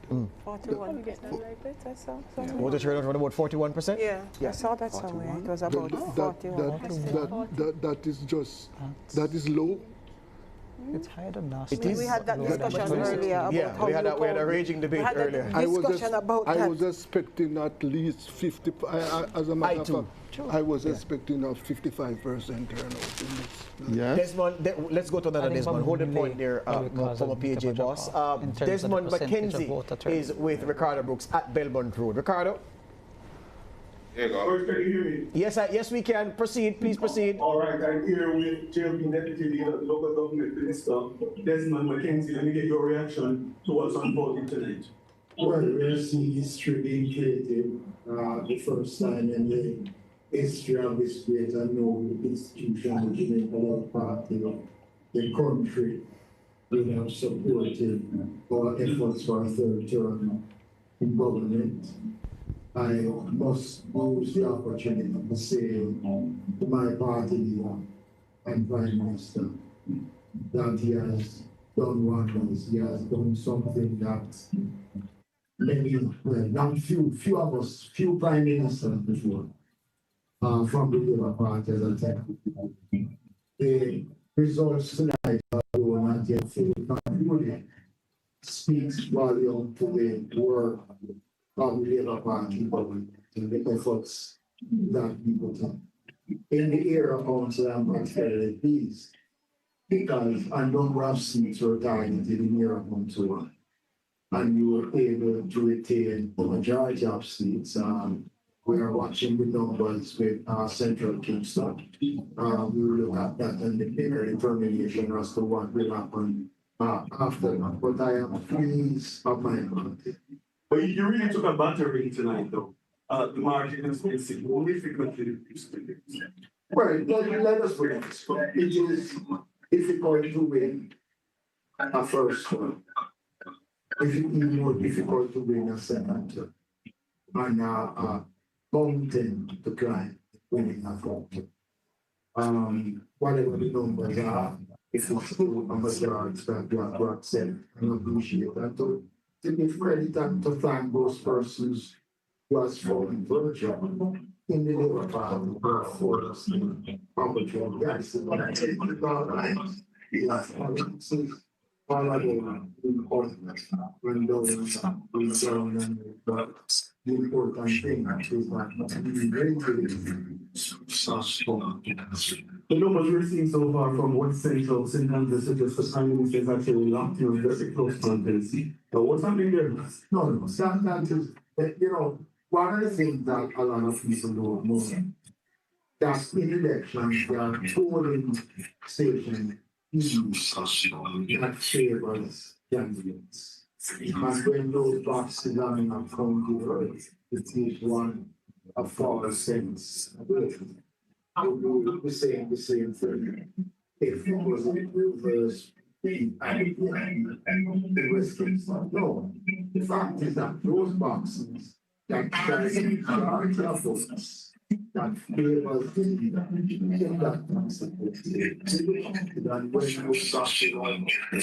is by votes. The audio is awful, so we have to abandon that for the minute. The Labourites gathering at Belmont Road, and the JLP Deputy Leader Desmond McKenzie reflecting in the immediate term on the victory this evening. Not looking like a man, Cliff, not wearing the facial expression of a man who has just helped his party to win a general election. No, because the Labour Party took a bruising tonight. By our count, it stands at 34-29. Yes? 34-29. And one of the 29 that the PNP is leading in is West Central St. Andrew, where the Prime Minister is 83% of boxes counted. He is 105 votes behind Paul Buchanan. And it means that the Labour Party would have lost 14 seats tonight. Yes? 14 seats. Put another way, the PNP fell short by only 4 seats. Yes. Yeah? They had to clear 18, they cleared 14. Yeah? So the Labour Party got a big message tonight. Yes? That, listen, you have squeaked home. Yeah? Only squeaked. Yes, only squeaked home. And what will the next 5 years bring? Oh, sounds ominous. Well, I'm just repeating myself that, you know, the vast majority of people in Jamaica have not felt this prosperity that commentators, including Cliff too, talk about. The the conditions, right, in the hospitals, the cost of living, right, all those things. I am looking forward to see what the government is going to do about a land reform. Both parties have not heard. Both parties talking about land reform to make land available to people in Jamaica, right? Houses. I heard the government talking about houses. They're going to build 60 houses, 60,000 houses. Well, we are going to hold the government to all those promises, because the vast majority of people have not felt this. The growth in Jamaica has not filtered down into the lives of the vast majority of people. They are still suffering. Wayne Chen, he's not online. Wayne Chen? I think we lost him. I'm here. Okay. Yeah, Wayne Chen is there. Wayne Walker is the one who fell. Do you believe in Pyrrhic victories? If I believe in them, I know they are a regular historical occurrence. As I said earlier, this is going to be the shortest honeymoon that any winning party has enjoyed since universal adult suffrage. I would have to go back to the election of 1967 to think of an event like this. Expectation is high, trust is diminished. It's a difficult road, and the opposition is strengthened in the House. And as I say, the government, I pray, has the plan in their back pocket as to the things that have to be done in the first 3 months, 6 months, 1 year, that may be difficult, but will yield the results in 2 to 3 to 5 and the longer term. Something that has bedeviled many Jamaican administrations, and that is policy continuity and the ability to use empirical data to plan for the long term. We have long had an education crisis, which only gets mentioned in the passing in the run-up to the election. We have talked about the stagnant productivity improvement increases in the country that have Jamaica near the bottom of the pile for decades, but it does not become a political issue. Desmond touched on land reform, one that is dear to me, that has not really been touched, but rapid registration of ownership of land in Jamaica and the titles to the homes in which hundreds of thousands of Jamaicans live, has the potential to unlock a quantum leap forward in wealth in this country. But it's not an easy thing that can be done over the span of late in our administration. It's something that has to be addressed early. But more than anything else, no government has the capacity to do all these things, because it's not the politicians that drive these things, that do these things. It is the other part of Westminster, which is Whitehall, the bureaucracy, the public service. We can't, by decree, improve education overnight. We can't, by decree, mandate that 100,000 or 200,000 property titles be handed out. We can't, by decree, engineer the digital transformation of government and, by extension, the rest of the country. But these are things that we can make significant strides forward early, but it would mean prioritizing spending on these things to the exclusion of other things. We won't be able to fix every road, fix every school, fix public health simultaneously. Some hard choices will have to be made early to signal where this government is headed.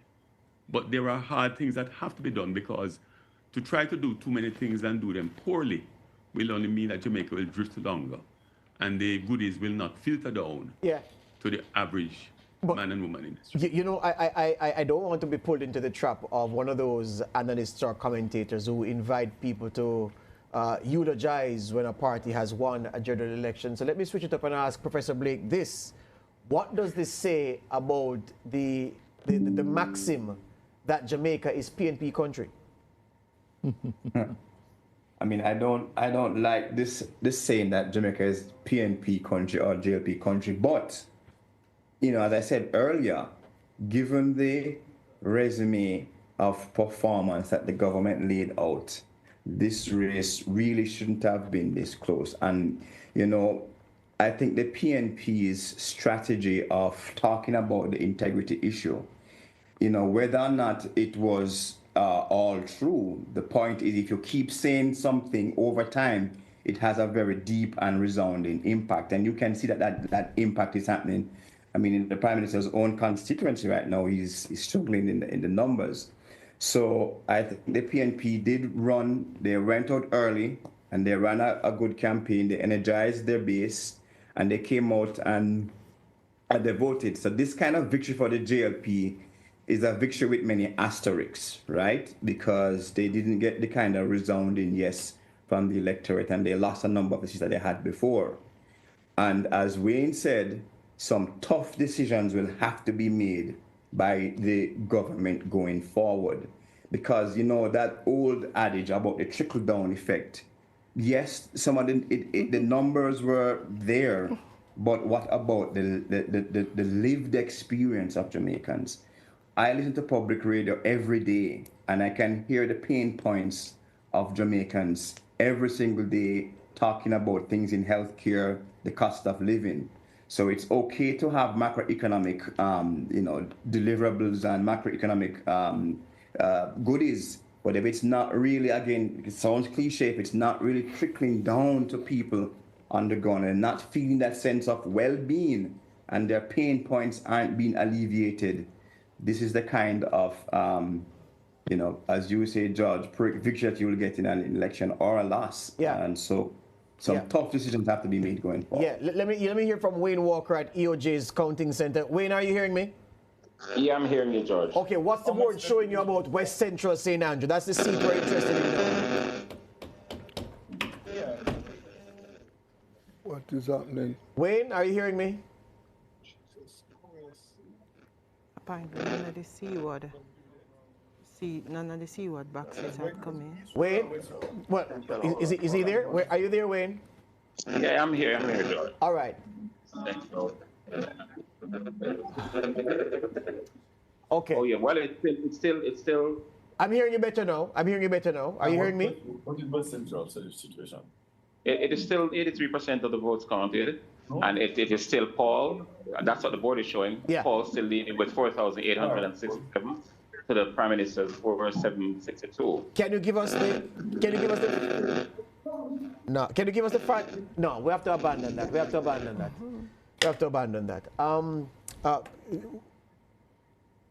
Yeah, that's the latest we have from West Central St. Andrew. Can we get the latest from Central Kingston? Central Kingston. That was declared. Oh, that was declared already. Not Central Kingston. I want a final tally from Southeast St. Elizabeth. Southeast St. Elizabeth. Can we get the final tally for Southeast St. Elizabeth? Do we have that? Southeast St. Elizabeth, final tally for Southeast St. Elizabeth. I'm getting a final tally for East Rural. So the JLP, well, I'm getting a tally for East Rural. The JLP, 8,426. The PNP, 7,587 with 123 of 137 boxes to go. And in West Rural St. Andrew, the JLP, 8,290. The PNP, 7,157. So guess what? Juliet Cuthbert Flynn has resoundingly won re-election in West Rural St. Andrew, beating Joan Gordon Webley by over 1,000 votes. Only 2 boxes left to count based on the tally I've been given. Only 2 boxes left, and with over 1,000 vote difference, no 2 boxes have so many votes in them for one candidate in this context. And so Juliet Cuthbert Flynn has won in West Rural St. Andrew for a third term. And if you remember when Juliet was going in that seat, that was a traditional PNP seat. Yes. And she's now winning that seat for the 3rd time. So it was a traditional PNP. Well, or the PNP had won it. Yes, because those 2 seats are not traditional. Hold on. PNPs. What I get Dr. Spence to mean is that the PNP was strong in it at the time Juliet Cuthbert Flynn went there, which is true because Paul Buchanan, the man giving Andrew Holness the fight of his life now, was the MP there. And Juliet Cuthbert Flynn has emulated Dr. Mavis Gilmore as a 3-term MP in West Rural St. Andrew. Let's take the break and come right back.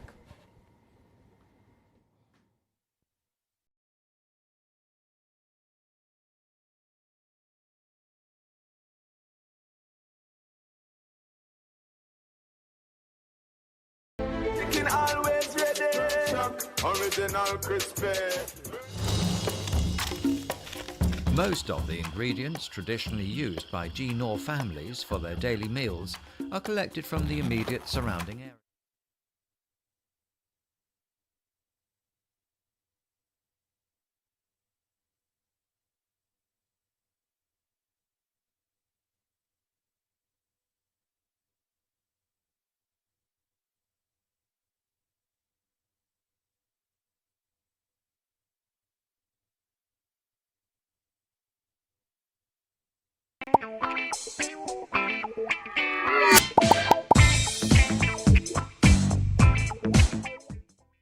Diabetes is high glucose level in the bloodstream. In Jamaica,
cook it up and make we steam it.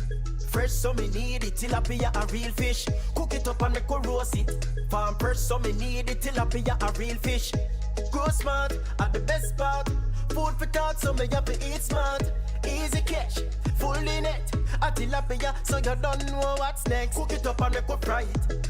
fresh, so me need it. Tilapia a real fish. Bring home the best in freshwater fish. High content of vitamin B3, protein and potassium. Tilapia, simple, healthy, delicious. Greet the Sabbath day with bliss and an open heart. Join the People's Station for the Andrews Memorial Seventh-day Adventist Church service every Saturday at 9 a.m. on PBCJ.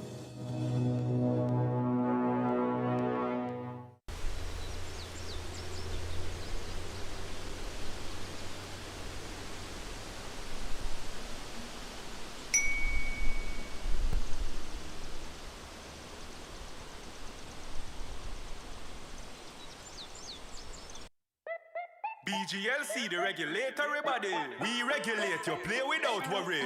We regulate, you play. BGLC, fair play when you play.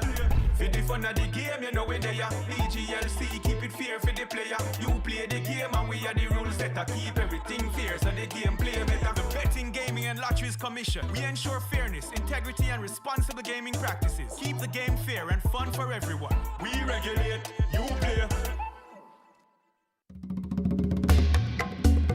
Jamaica has more than 28 species of birds, land snails, reptiles, amphibians, and hundreds of flowering plants that are only found in Jamaica. I am Marlon Samuels. Join me to learn more about Jamaica's native and endemic flora and fauna. Know your natives and endemics. Sundays at 11:15 a.m. exclusively on PBCJ, the People's Station.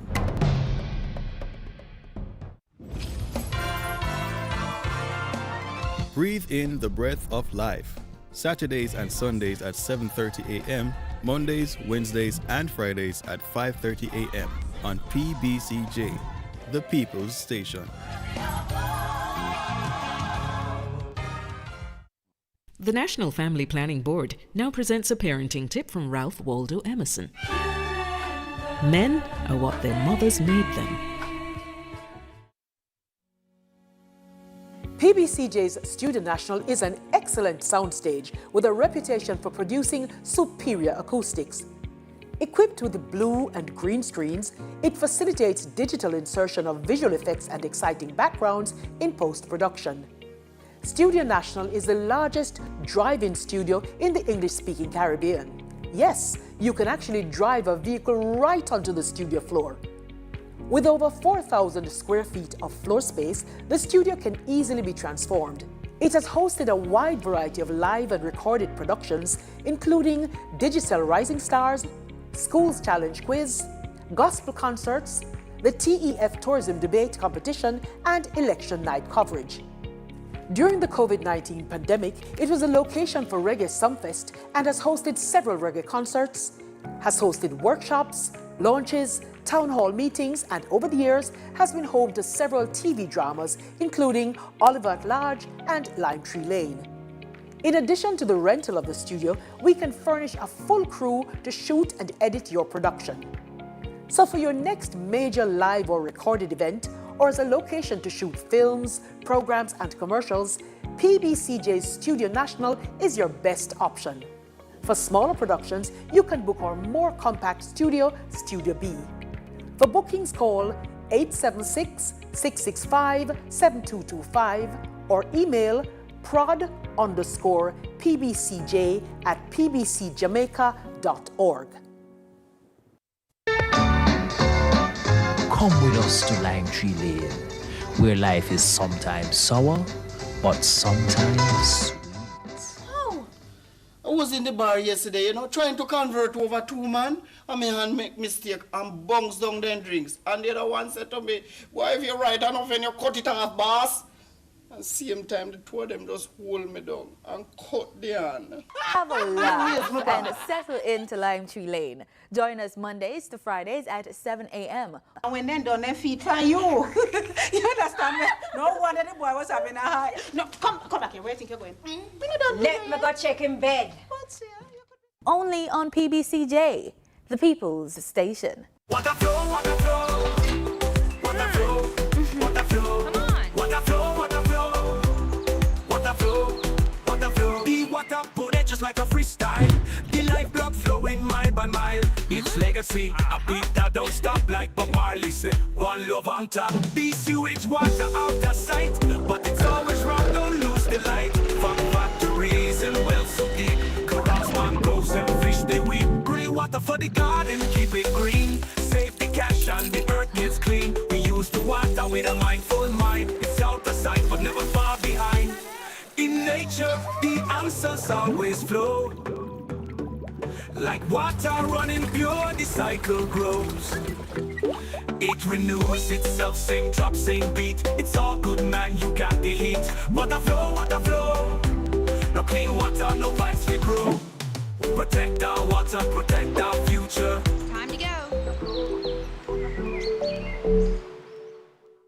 Get ready to be inspired. Join us on PBCJ's Giving Hearts, the show that celebrates kindness, compassion, and generosity. So we try to give books, shoes, lunch snacks, and uniform allowance. We'll share powerful stories of individuals and organizations making a difference across the island each week. My mother and I felt the need to keep helping children with special needs and other children. From ordinary people doing extraordinary things to organizations driving positive change. And we haul up garbage, whether with our nets, hooks, picks. Giving Hearts will warm your heart and inspire you to take action. Don't miss Giving Hearts, airing Sundays at 8 p.m. with a rebroadcast on Tuesdays at 6:30 p.m. exclusively on PBCJ, the People's Station. If you want to volunteer, definitely do it. You get actually a rewarding feeling after. Join the movement. Spread love. Give from the heart. Giving Hearts, Sundays at 8 p.m., Tuesdays at 6:30 p.m. on PBCJ. Follow us on social media at PBC Jamaica for updates and more inspiring stories.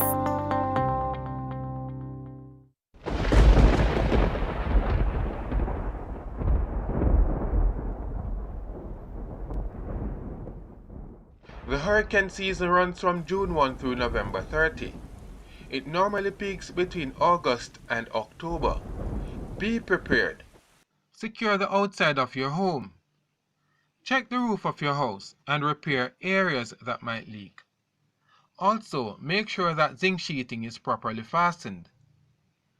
Trim all large trees within 10 feet of your house. Remove patio furniture, potted plants, garbage bins, and toys and place them inside the home. The wind can turn them into missiles. Cover windows with storm shutters. If you don't have storm shutters, use plyboard to cover windows and glass doors. Monitor your radio or television for weather updates and instructions. Be prepared. Jamaica, let's spread the word around to let the world know that we are proud to be one republic. We on the road to republic. Well then, let's propel we nation moving forward in a new direction. True independence, that's the projection. No more dependency, it's the best plan. Yes, we know what's best for us, cause we want we country prosperous. So make we just pull together as the general public while on the road to republic. Jamaica, let's spread the word around to let the world know that we are proud to be one.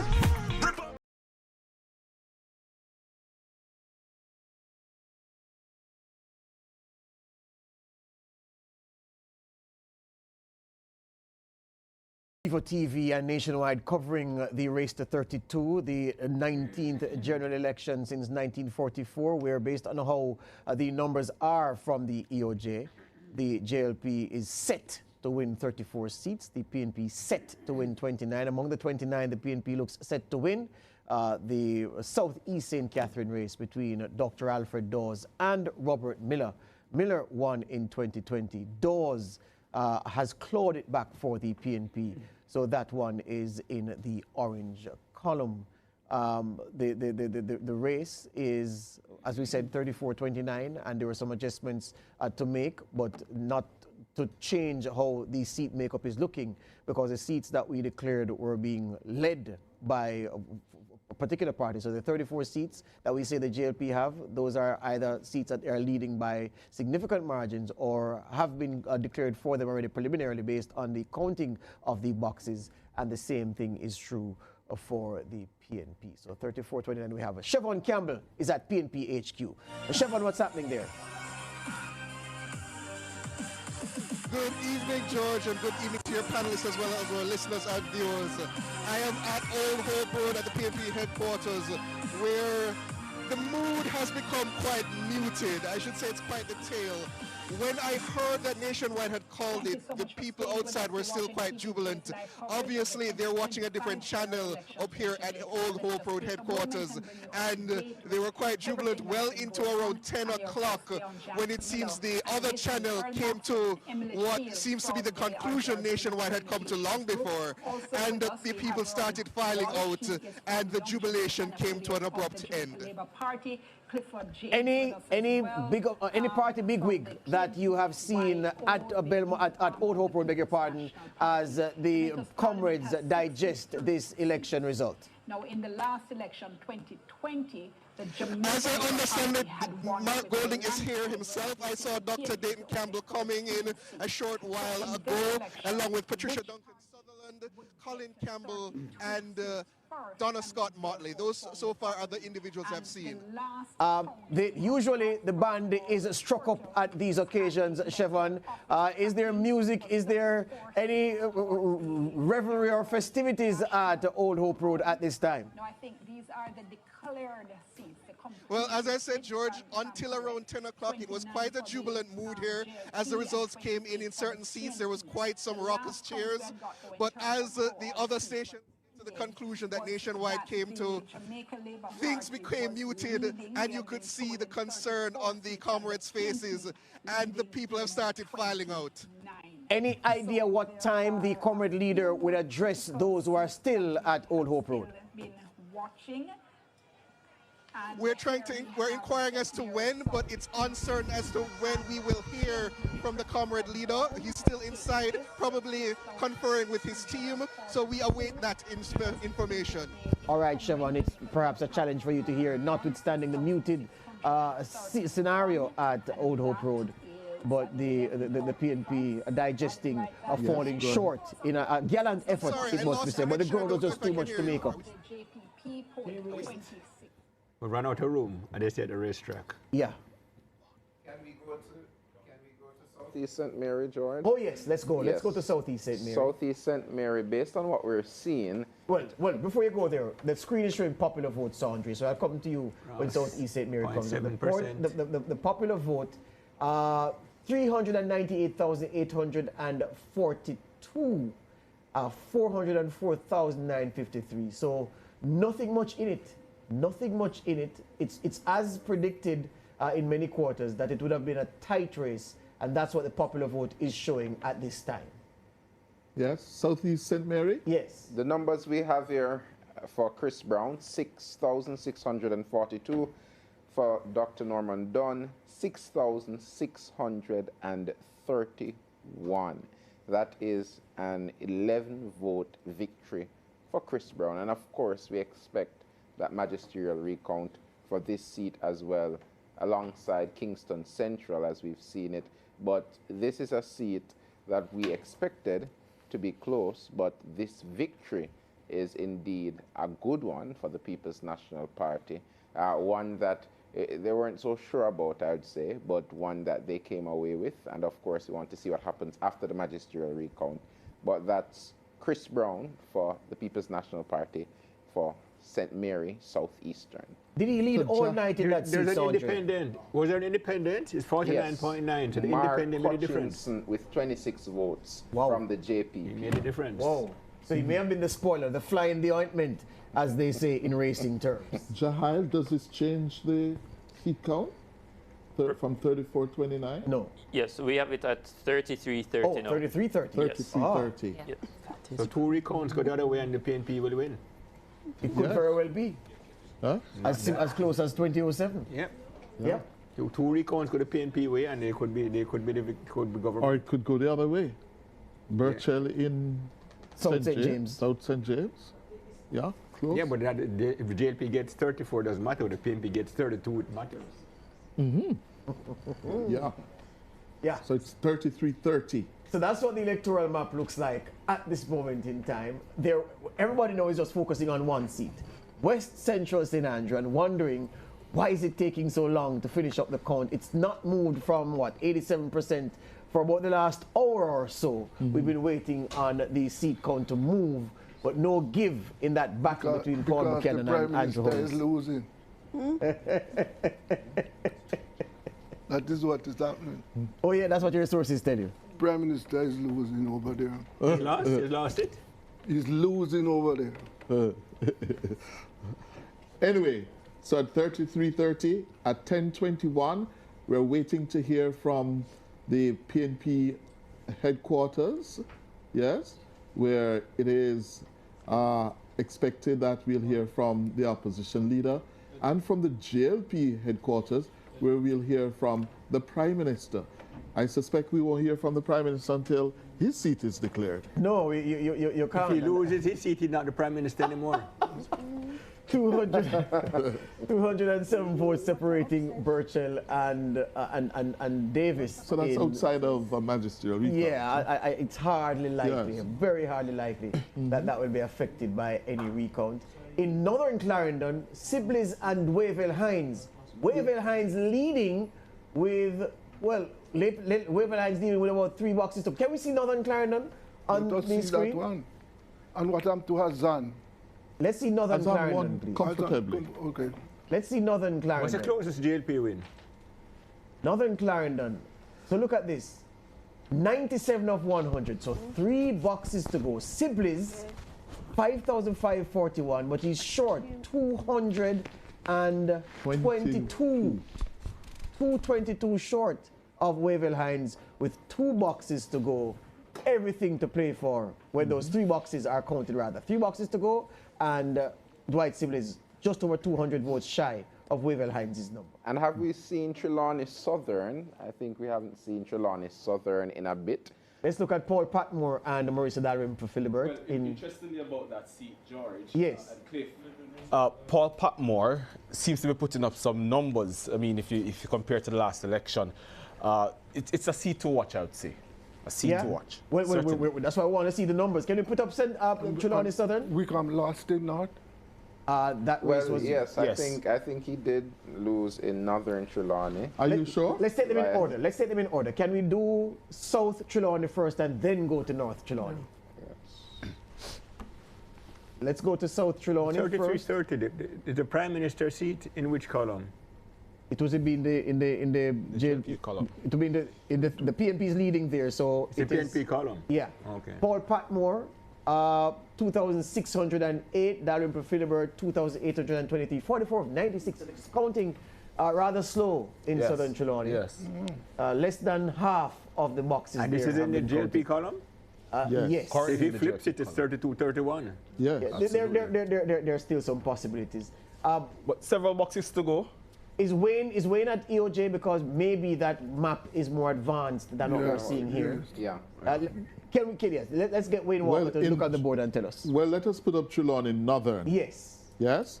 Because 99.3%, according to this update from the EOJ office, of the votes have been counted. Hamilton has won. And Tova Hamilton has retained her seat. She has won. 8,062 with to daylight. McNeil's 7,788. Yes. So he would fall in what? 212 and then 62, 274 votes short of Tova Hamilton. And he led for most of the night, Wickham McNeil did, but as the count got old, Hamilton got stronger, and she finished in for, we can call that one for her, with just 1 box to go. Yeah. Can we get Wayne Walker to tell us about... What's his closest JLP victory? Are there any magisterial recounts that could flip the JLP seat? Can't recall right now. Can we get Wayne Walker on the line at EOJ to tell us? Wayne, are you hearing us? Wayne Walker, are you hearing us? Wayne Walker, are you hearing us? No, Wayne Walker is not hearing us. You know, one of the several talking points of the night, one of which has got to be the recovery of Robert Montague. Oh, yes. Yeah. He ended up in St. Mary West with 9,394 votes. The Woodbine of the PNP, 8,451. Yeah. After we had him down by thousands. Yes. Yeah? In fact, was it the May Blue Dot poll that sent alarm bells ringing all across the constituency and throughout the JLP? The country, yes. That their chairman was on the brink. The other talking point is that Vaz country has been broken. Yeah. Yes. Vazland. Yes. Vazland has been split in two. But it's no more. It's no more. It's no longer Vazland. Is no more. Yes.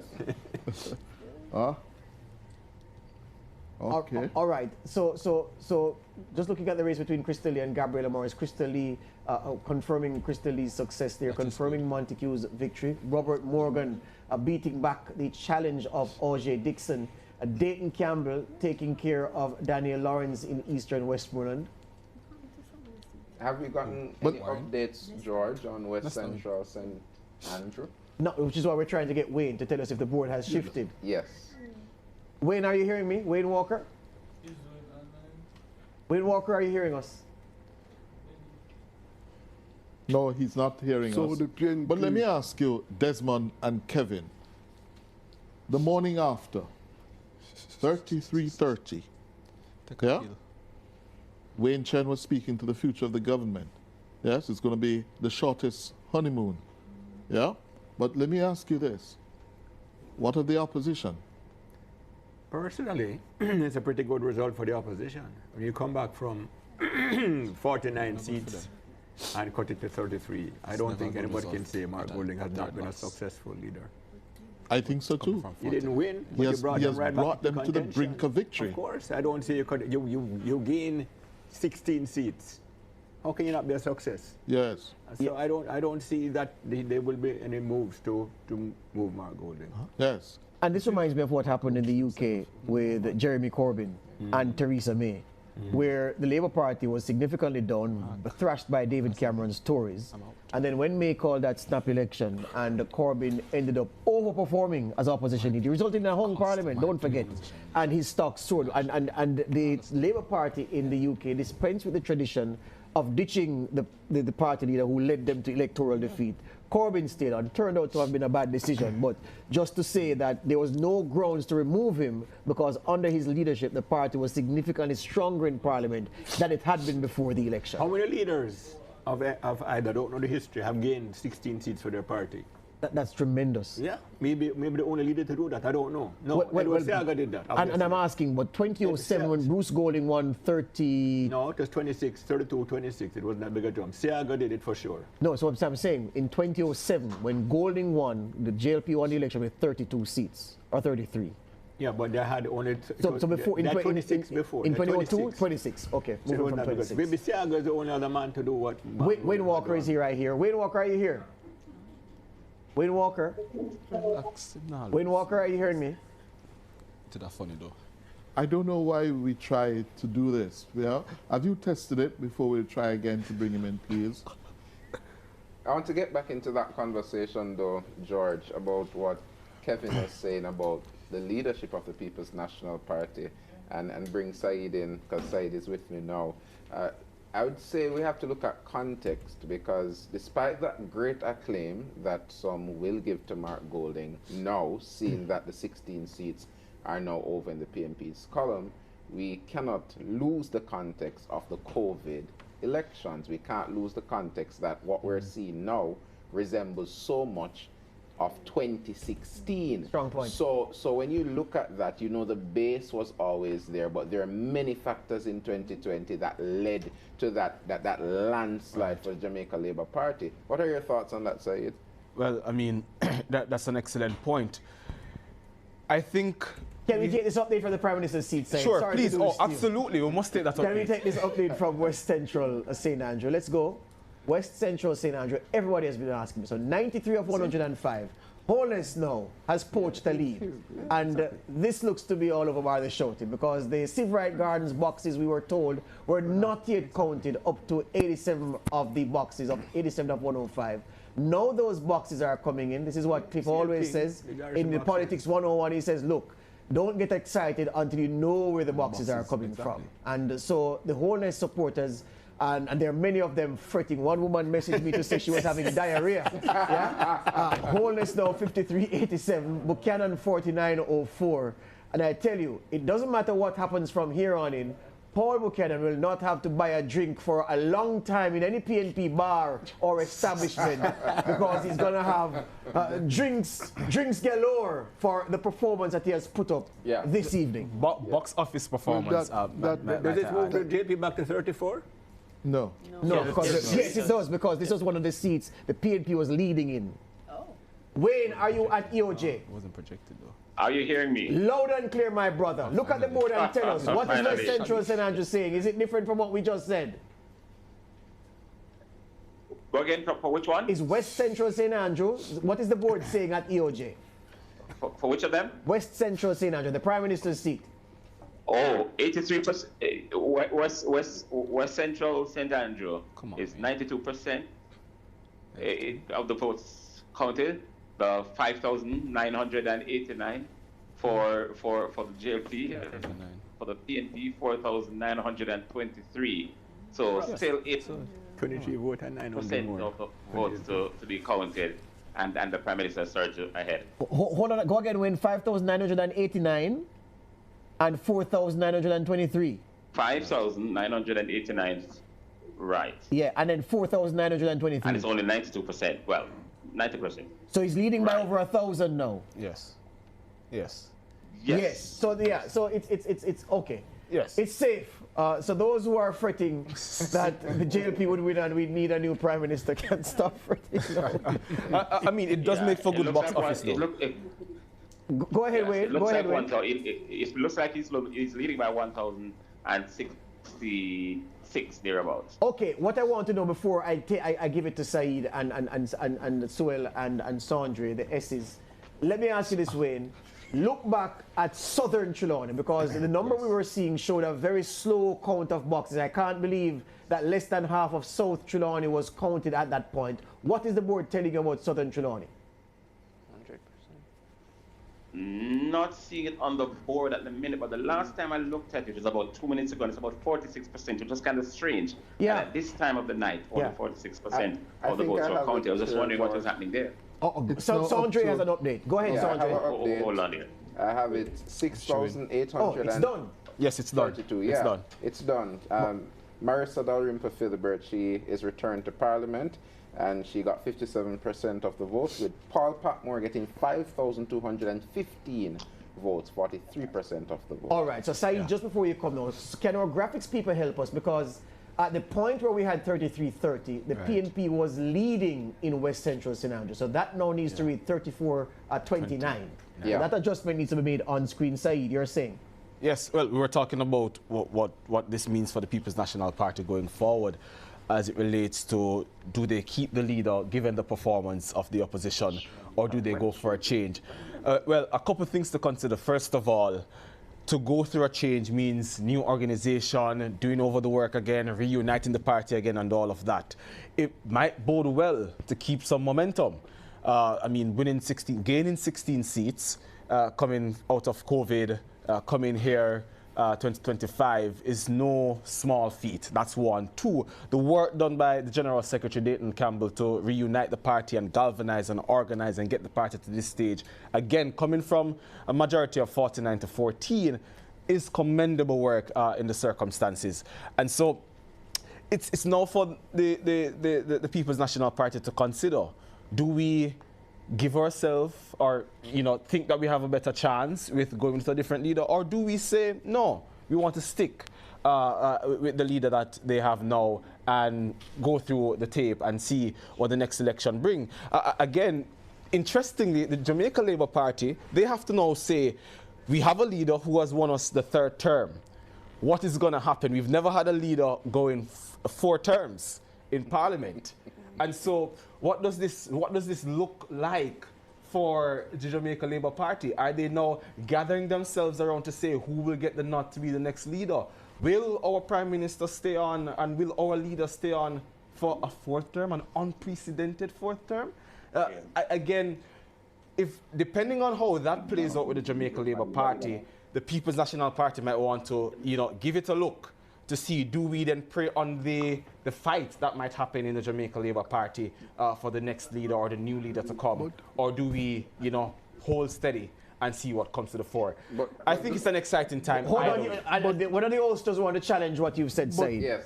As it stands right now, there is no one in the PNP who has the standing to succeed Mark Golding right now. Sure. No one there. That would be my And based on tonight's performance, it would be foolhardy for the PNP to think of changing leaders right now, because what Mark has done, Mark and his team has done for the party, is something that what they must try and do is to consolidate this and work towards getting the government in the next election. They couldn't be thinking of changing leaders right now. That wouldn't be. And I don't see anybody in the PNP right now who has, as I said, any credibility to challenge Mark Golding for leadership. I get that point of view, but there's also another school of thought when it comes to how Mark Golding became the president of the People's National Party. He was elected. Yes, he was elected, but we all know the circumstances prior where Mr. Bunting would have lost his seat. He was the presumptive president at the time. So, no, but we have to remember that. No. Because notwithstanding the circumstances, yes, Peter Bunting was supposed to be the apparent hero, as they'd call it. But Mark Golding went as someone, one, who nobody thought would do well as leader, two, who himself, a lot of people think, it did not even see himself as being a frontrunner, the man at the helm of the show. Notwithstanding all of that, I think it actually makes the case, agreeing with, I won't call him oldie, but Desmond, to say that he has shown that he has the mettle. And let us not forget, what was the sentiment after the leadership debate when between Mark Golding and Andrew Holness? What was the sentiment that came from that? He won the debate. He won the debate, yes. But more than that, a lot of people saw a prime ministerial Mark Golding. A lot of people, even on social media, who said that, you know, they just could not envision a prime minister Mark Golding. For the first time, they said that they saw a prime minister Mark Golding. Absolutely. So I disagree with that notion entirely. Suhail, go ahead. Yeah, and I was going to say, I don't think it would make sense as a long-term strategy, because right now I think the state that the PNP is in, like the base is energized, like the party seems to be very unified now, and I don't think opening up those old wounds again to have, you know, like the rise and all that, that kind of separation, at this point, I don't think it would be a best move for them. Well, because I think where they have the JLP now is a very good space. I think it makes sense in a strategy-wise to capitalize on where you now have the Jamaica Labour Party and try to build on that instead of trying to separate yourself. The other thing that we must look at before I come to you, because I want to get your views over there as well on this. A benefit of COVID to the incumbent government, with the several factors at play, was that they were able to echo out this supermajority that allowed them some buffer. We talk about financial buffers all the time. It allowed them a political buffer to withstand the momentum of a Mark Golding-led PNP. What do you think? Desmond. Well, you know, we had COVID, and the government at the time did some work. In other words, the country was able to, you know, sustain itself. And the government did a good job, right? With the PNP, what really happened to the PNP, you know, is that you see that change of leadership coming out of the 2015 elections. The PNP started to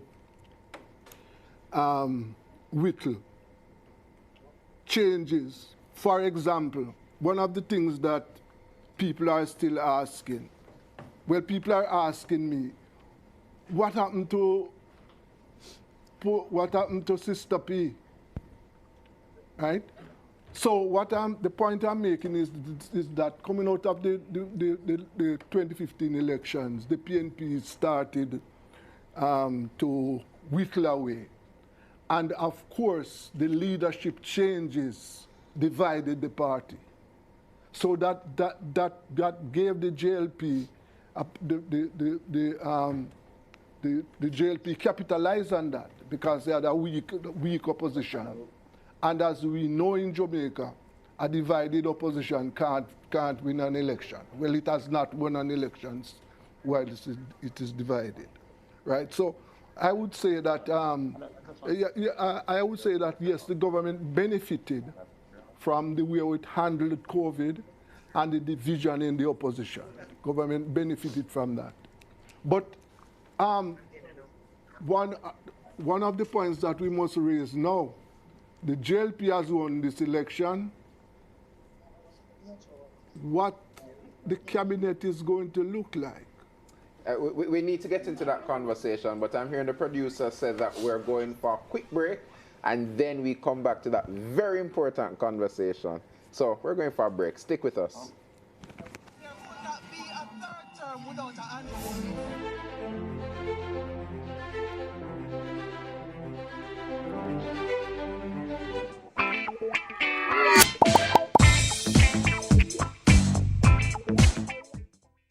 Diabetes is high glucose level in the bloodstream. In Jamaica, we have 200.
Cook it up and make we steam it.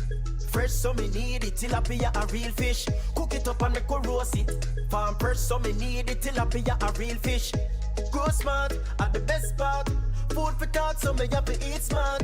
Easy catch, fully net. A tilapia so you don't know what's next. Cook it up and make we fry it.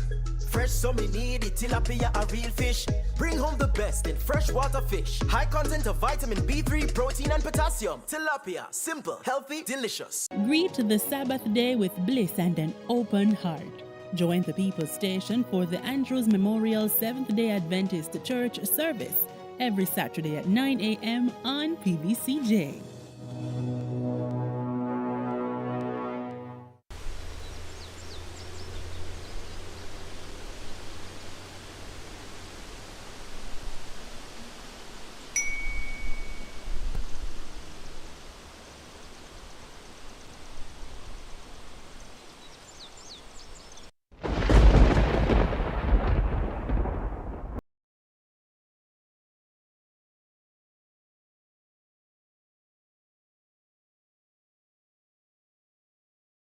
To Nationwide's coverage of the elections and the result, race to 32.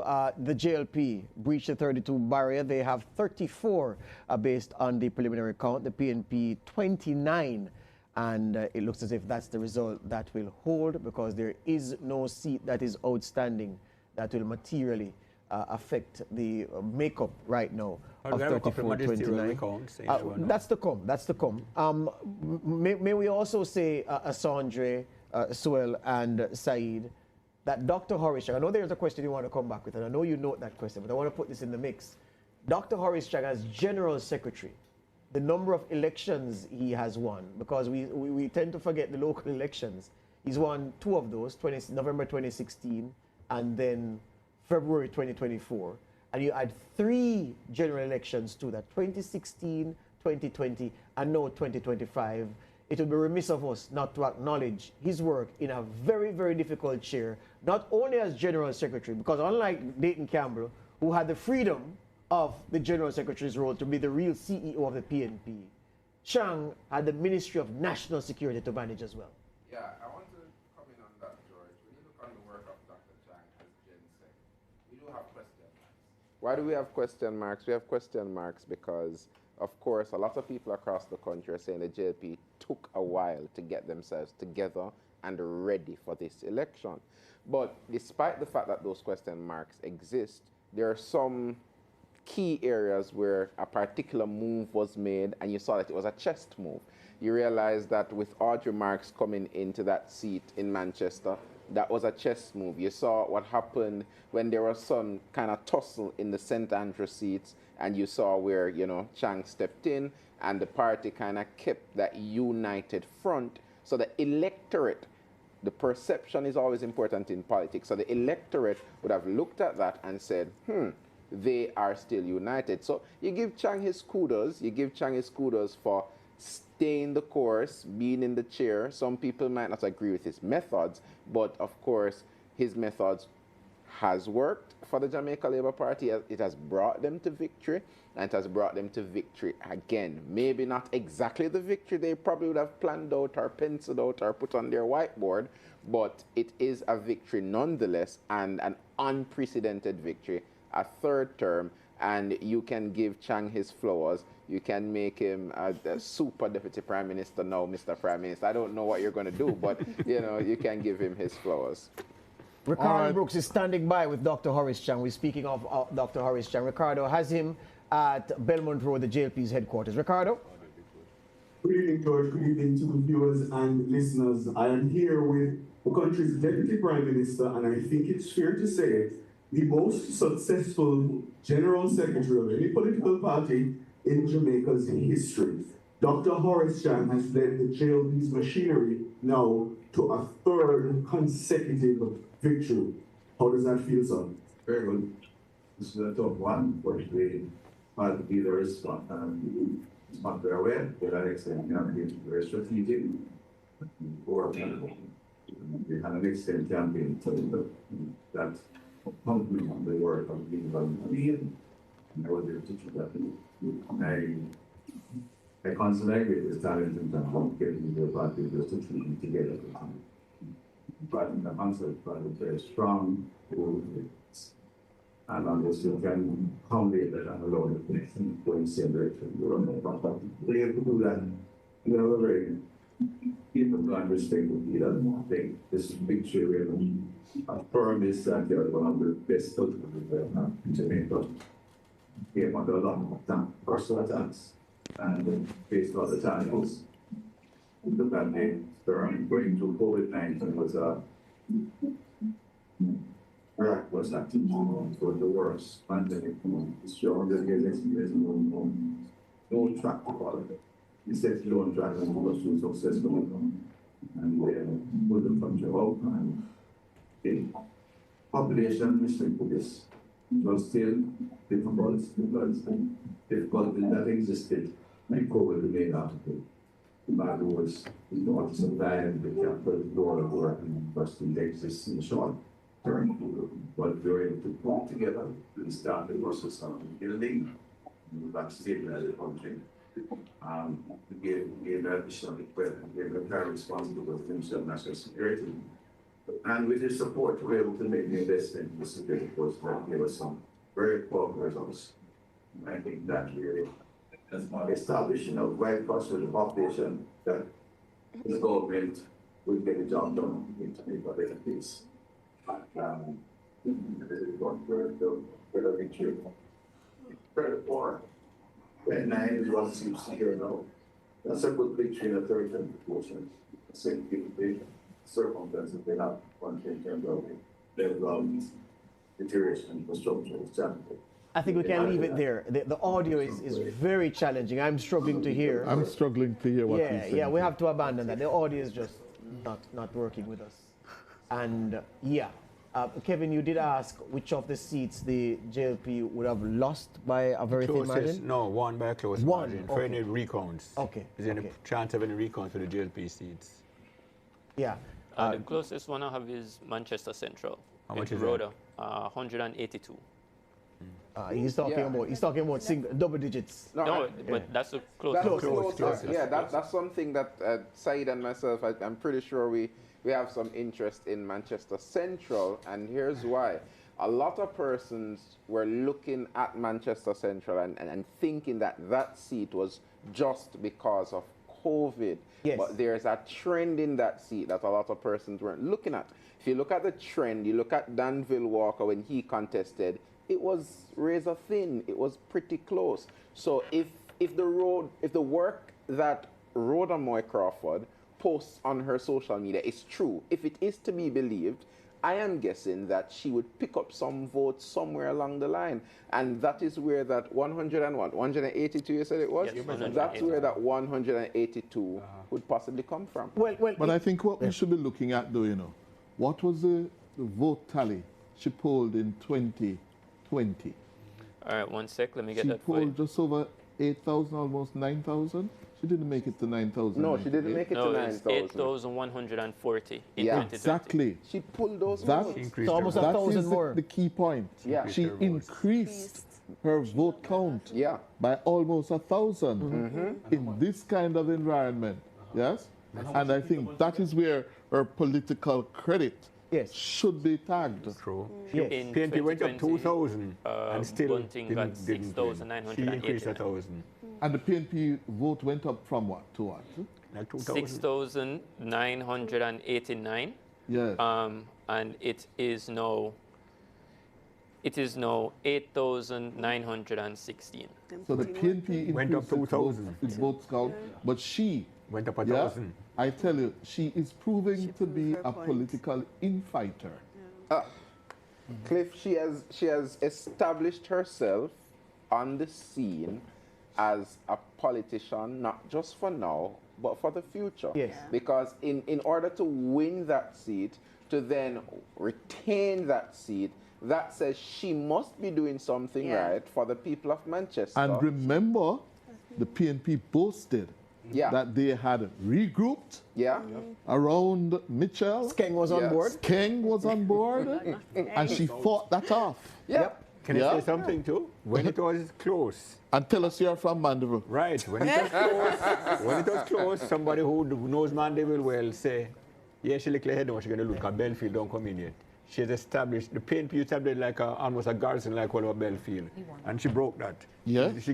She gets votes out of Belfield late. Because formally, you'd see 2007, Sally Porteous was leading, and then a wall of votes came down. So usually the late swing goes to the PNP because of Belfield.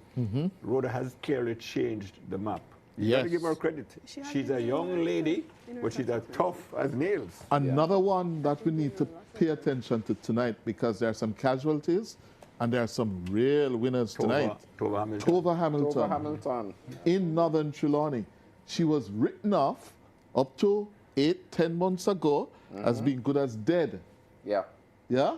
She has come back, and she prevailed over a once PNP heavyweight, Wickham McNeil.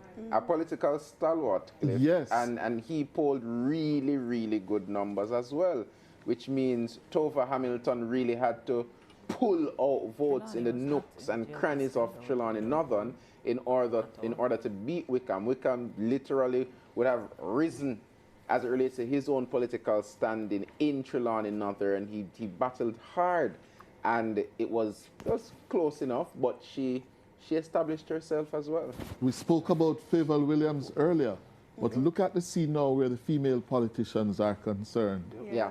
They're doing very well. Favour has survived. Juliet Tova. Two Juliets. The two Juliets. Yeah. Tova and Rhoda. Now they are the ones of the future now. Yeah. Because they, Crystal Lee. Hold on. as well. Sorry to break up this bromance, but Mark Golding is on his feet at Old Hope Road, beg your pardon. The PNP president is addressing the crowd. Can we get some of that? Who are listening, watching. First of all, I think it's my duty as a believer in democracy to acknowledge and concede the result and to congratulate our opponents, the Jamaica Labour Party, for Very good. their victory tonight. Very good. Jamaica's democracy is important and we must cherish it. Sometimes it brings bitter disappointments. Sometimes those disappointments are laced with a tinge of a sense of not all is fair and just, but it is very, very important that we put democracy ahead of all of those feelings. And I accept the result of these elections. Excellent. And although obviously I'm very disappointed in the outcome, I think it is only correct to expressly acknowledge the success that our opponents have managed to gain today. I want to thank a lot of people. And first of all, I have to thank the comrades and supporters of South St. Andrew for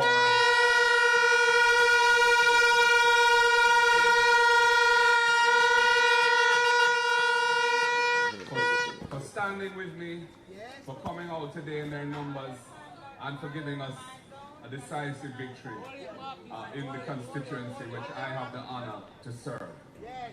I also want to thank our campaign team, led by our campaign director, our general secretary, Dayton Campbell, Dr. Dayton Campbell.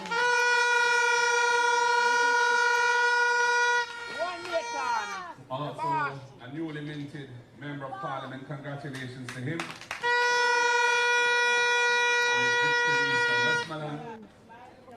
And all the other members of the campaign team who worked with him.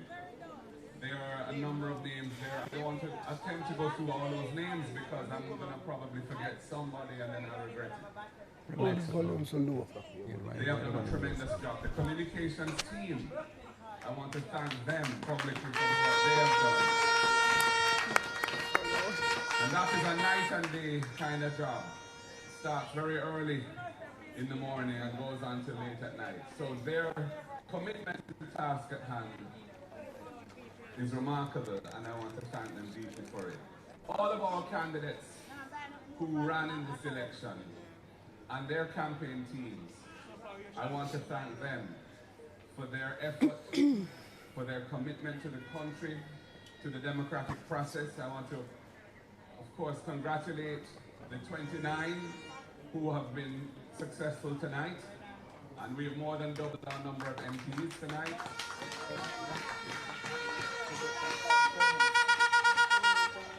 And for those who were not first, and they still committed themselves extremely well. And I want to say that this was a wonderful demonstration of the maturity of Jamaica's political process, that we could go through such a closely fought election without great speech, Mark, any violence to speak of. And we must all give ourselves a round of applause.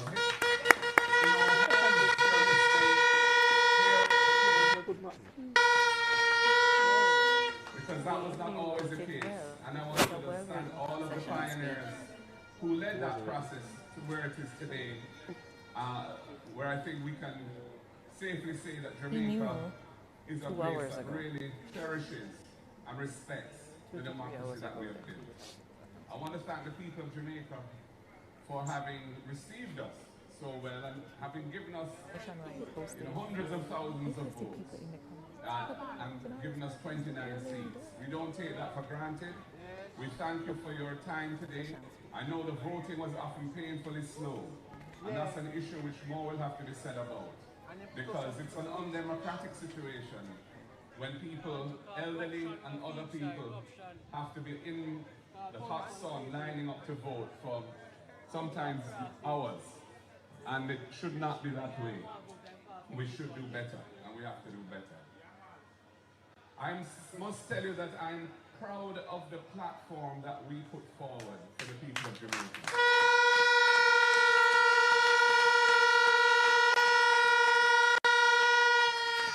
It was a truly progressive platform, a platform that offered a radical reform to the land tenure issues that have plagued this country for centuries.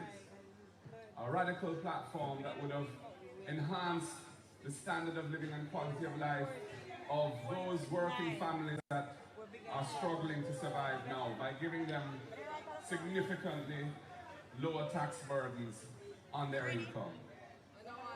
Progressive in a social justice sense as well, around issues such as beach reform, contract work, and other things which really need to be addressed because there are injustices in our society which cannot be tolerated and should be modified and rejected in their current form.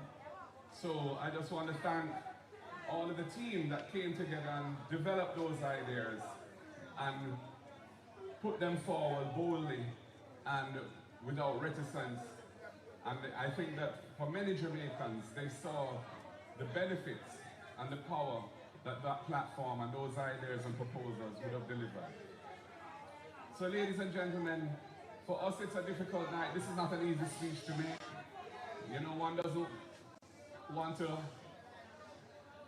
one wasn't hoping for. And it means that the government will get its third term and we will have as a nation to deal with that going forward. But the people, I'm happy to tell you, is alive and well, is a powerful political organization.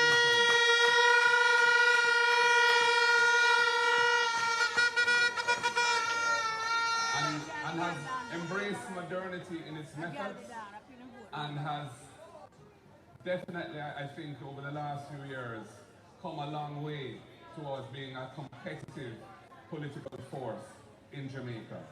And as the General Secretary said, the work begins right away. Well, thank you very much there. Mark Golding, I thought, made a very, very good speech. He would have gained kudos in those 5-7 minutes in conceding and conceding with grace and statesmanlike behavior. He commended the democracy. And it's a point you were making earlier, Kevin, that listen, we tend to beat upon ourselves as a democracy. But which other country, there are very few other countries, would have had a close election tonight, less than 2 percentage points separating the winner in the popular vote, 5 seats separating them in the parliamentary majority, and that kind of speech coming from the opposition leader. This democracy is in good health, yeah? And Mark Golding did himself and his party proud in those 7 minutes. Excellent. Absolutely. Excellent. And George? Oh, for sure, for sure. I was listening to him, and the vuvuzelas were challenging, but you could see him master of his emotions in the moment. And I've said publicly, and many people have berated me, I've said that personally, I like Mark Golding. I've gotten on well with him. I remember in my days as PBCJ president in COVID, we played a charity cricket match, and I got to get a little bit closer to him than the regular journalist would. And I quite like the man. I respect his intellect. One of the best interviews I've been on, been a part of in my time as a journalist. He was one part of that interview. I'll never forget it. And so he's a man that demands respect, and I thought it was a classy speech. Let's go to Belmont Road, where Andrew Holness is addressing the crowd.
Good. You have to look.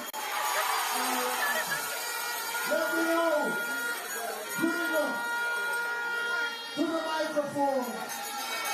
Just to greet you and to bask in the victory of the Jamaica Young Party. A man who has worked hard in the campaign.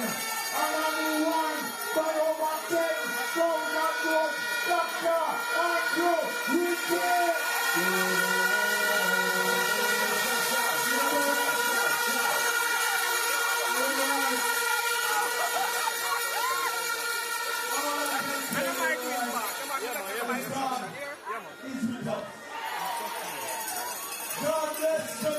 Accepted march in 2017, remember?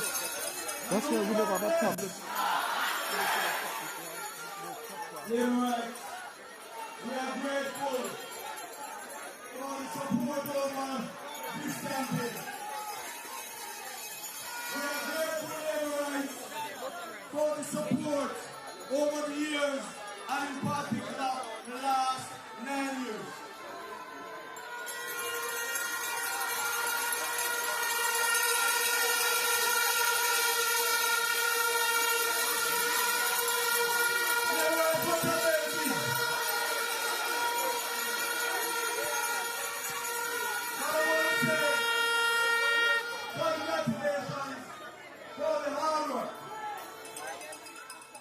We are going to go back to Belmont Road when the Prime Minister begins his victory speech this evening.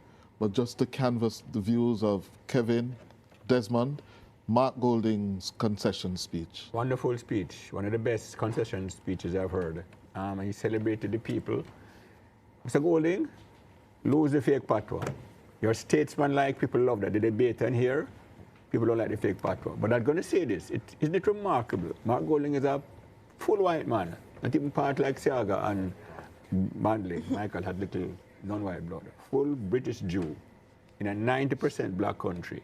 And it's not even thought worthy of debate. It's not even an issue. Nobody cares. It is remarkable. Other countries might have minority Some leaders, people but try discussed. to exploit it. A Some few. people try. I'm a very small minority. I can tell you, I've done props interviews on the road. Yeah. Nobody cares about that. It's remarkable. Very few countries in the world would it be such a total non-issue. Yes. That's why I said this is the greatest election in Jamaica's history. In terms of the behavior of the people, everything, no animosity. It's wonderful. As I said, and I found it a perfect result. Yeah. Desmond? Mark is a true Jamaican. I must tell you that what I heard from him a while ago, I expected nothing less from him based on the person who I know personally. And I know that he will make a good prime minister because he is a full Jamaican and he has the Jamaican people's interests at heart. I think his speech, good presentation, and let us see now what kind of opposition the PNP is going to serve. Let us see that. I'm looking forward to that. And let me bring in the youngsters here, beginning with you, Suel. This is unprecedented political territory for the People's National Party. Yes? It's a party almost 90 years old. It has never spent more than 2 terms in opposition. This is completely new territory for it. The most it has spent, as I said, 10 years in opposition. Now it is looking at the prospect of 14, 15 years in opposition. Yeah. Now, will it survive? Yeah. Will it consolidate, as Desmond Richard says, or will they break out into internal strifes again? Yeah. I preempted you with that long preamble. What did you make of Golding's speech? I think his speech was really good. I think the first thing I noticed was his tone. He had a very, not necessarily somber, but his tone was more of, you know, yes, I did well. Yes, I know we did well, but this is what the reality is. I know we have to move forward. And I think I appreciated coming in with that. I think when he congratulated the Jamaica Labour Party. I think he got points for that too. He spoke very clearly, about thanking, the base, thanking the members of the party coming out to vote. He thanked, like the persons who ran the campaign, all the MPs and things like that. And I think he spoke to the future as well. And I think from where he sits, I think, as I said before, it makes sense they hold steady now and try to build on what they have. Because I think from where they're coming from in 2020 and that entire journey leading up to this point, I think the PNP also won tonight. They didn't win the election, but I think they won something. And I think that says a lot for the kind of leader that Mark Golding is. He came in, he was able to unite the party in time for the elections and still showed out. So I think it makes sense for them to build on what we have now and see how we can capitalize on where we have the JLP to move forward. Saeed? Well, put it this way. They have decisions to make. And while it is uncharted territory for the People's National Party, it would do them well to learn from the JLP's time in that territory. The JLP is in uncharted territory. We're getting a historic third term. But they can learn very much from what happened with the JLP during PJ Patterson's time and, how long it took them to get out of that. What I will say is politics is a cycle. And if you follow the politics time and time again, you recognize that if you study the cycle, then you will know what to do and what not to do in order to get the best success out of it. So there are decisions to make, but long and short of it is learn from the cycle of the JLP when they were in opposition in the wilderness for that time period, and they'll be good to go. Andre?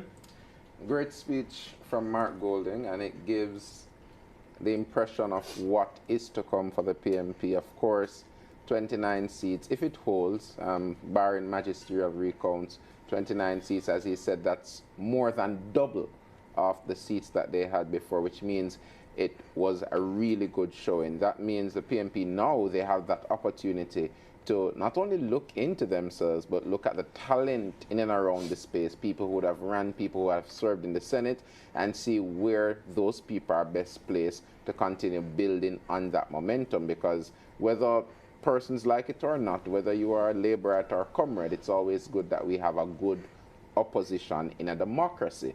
And that is something that, we'll always advocate for. And based on that, we expect to see a united PNP channeling all they hear from their supporters in Parliament, whether it's Senate, whether it's the lower house, and ensuring that democracy remains strong and the government is held to account. Yes. We have Wayne and Professor Blake on Zoom. Professor Blake? Professor Blake and then Wayne Chen? Yes, I that was a very good concession speech by Mark Golding, and I think if Mark Golding sticks in that kind of a vein, boy, what a leader he will continue to be with the PNP. This is the Mark Golding that he needs to continue to be. I thought it was a good, and it's ironic, right? This was a good loss for the PNP. I mean, I think the party is way stronger now. I think that it certainly moving forward, that they should continue to go work with Golding. And it was a good concession speech. It was a good fight by the PNP.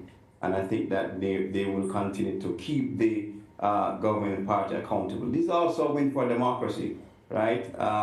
Look, a concession speech within minutes of the count, and our democracy is stable, it's strong, and it's in peak performance on that account. So all good things there.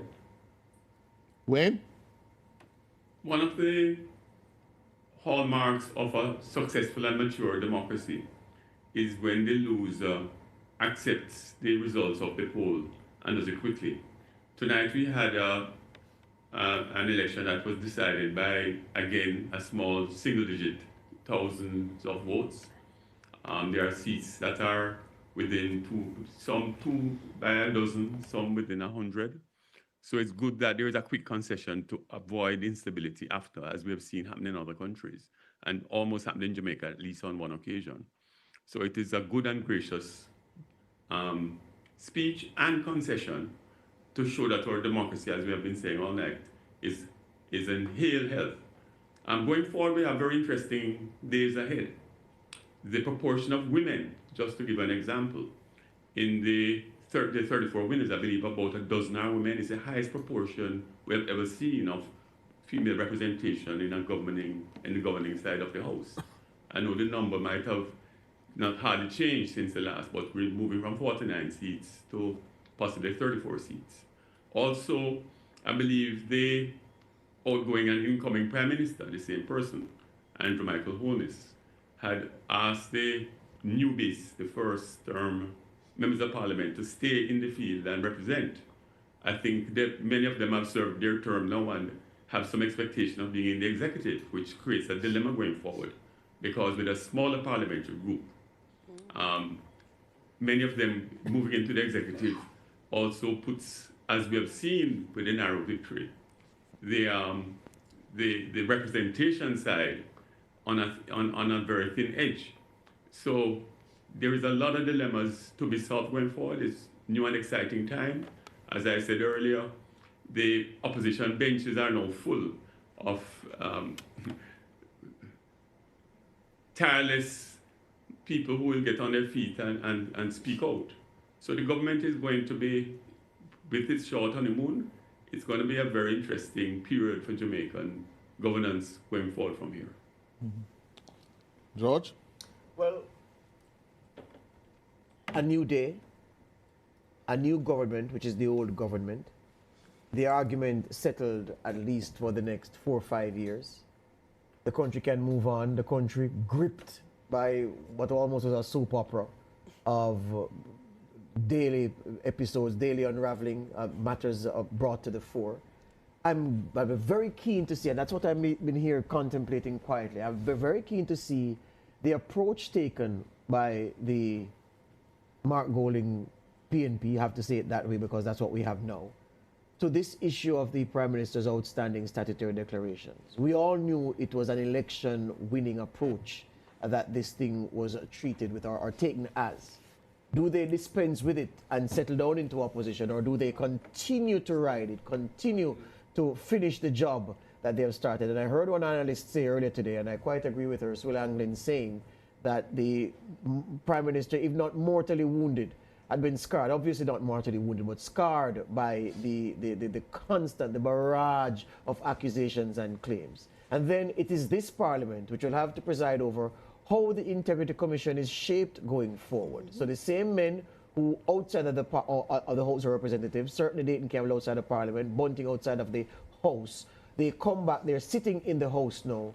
What do they say about plans to make the Integrity Commission different from the one which has, I believe, facilitated a witch hunt of epic proportions against them? And I've never seen an individual not charged with any crime be so solid by a crime. And I'm keen to see how this PNP, with its added strength on the seats of the House, now approach this issue that they have ridden and beaten almost to death for over 2 years. Well, George, I have to take issue with you, dear George. The elections are over, but there are issues which are not over. For example, you touch one there, the Prime Minister's statutory declarations, they must be dealt with. By whom? By the Integrity Commission.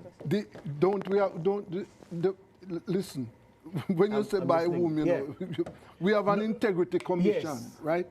And now part of the reason, Desmond, is that we make it seem as if the Prime Minister, like we make it seem as if individuals have the gift and have the luxury of dealing with their own declarations. If you submit your declarations and the authority to authorize has not done so, you have to wait. We make it seem as if there's something that Holness can do. But George, yes, to answer Desmond, yes, he said it's the Integrity Commission. Yes. The Integrity Commission has examined the Prime Minister's declaration. I was going to come to that. And closed its investigation. I was going to come to that. They have closed it. Yes. What have they sent? What have they asked FID to? What have they asked FID to do? To go further, but they, under the law, cannot do that. That's right. Okay? So that matter is not closed. It is. It is not closed. It is not closed. Only the Integrity It is not Commission closed because FID has been asked to examine it. Under law, only the Integrity Commission can examine the Prime Minister's or any parliamentarian declaration. The point that I am making is that somebody the Prime needs Minister to tell you and the People's National Party stop weaponizing that process. The Prime Minister and the people of Jamaica have spoken tonight. Yeah, that's the point I was going to make. Argument done. Yeah. No, that argument is not finished. That argument is not finished. Because what we don't want a Prime Minister with clouds hanging over his head. And there's no cloud hanging over his head. We don't want that. He's the only politician who has had a forensic examination of all his statutory declarations and financial affairs. You are in no position to say that there's no cloud hanging over his head. So which is the cloud? What is the cloud? What's the cloud? What's the cloud? You mean what is the cloud? What is the cloud? The Prime Minister's statutory declarations. Have not been what? Certified by the Integrity Commission? Yes. Right. And why have they not done so? And listen, what we want. We want the Prime Minister to tell us. Listen, well, guess what? This is simply, Desmond, as I said, this thing has been weaponized for 2 years. The Prime Minister is the first. Desmond, Jamaicans said today that they believe in the integrity of this Prime Minister. It doesn't matter what you think. It doesn't matter what cloud anybody wants to prepare and seed to reign perpetually over the Prime Minister's head. And we all should remember, as Bob Marley said, when the rain falls, it don't fall on one man, don't stop. So I'm saying the weaponization of processes is something that the other side can play. And then what happens to this democracy that we are throwing confetti at? Come on, we need to grow up as a people. Thank you very much. Yes? You're silent. You're definitely silent though, Kevin. About what? Integrity Commission? What we're talking about, what Desmond and I and George debating. Okay, Cliff, as you said, what is left for Andrew Holness to do? The Integrity Commission has to either charge him or certify. There's two choices. So charge him or certify. And they have closed it. Them say done. In their annual report. It done. But you know something? I'm going to come back here.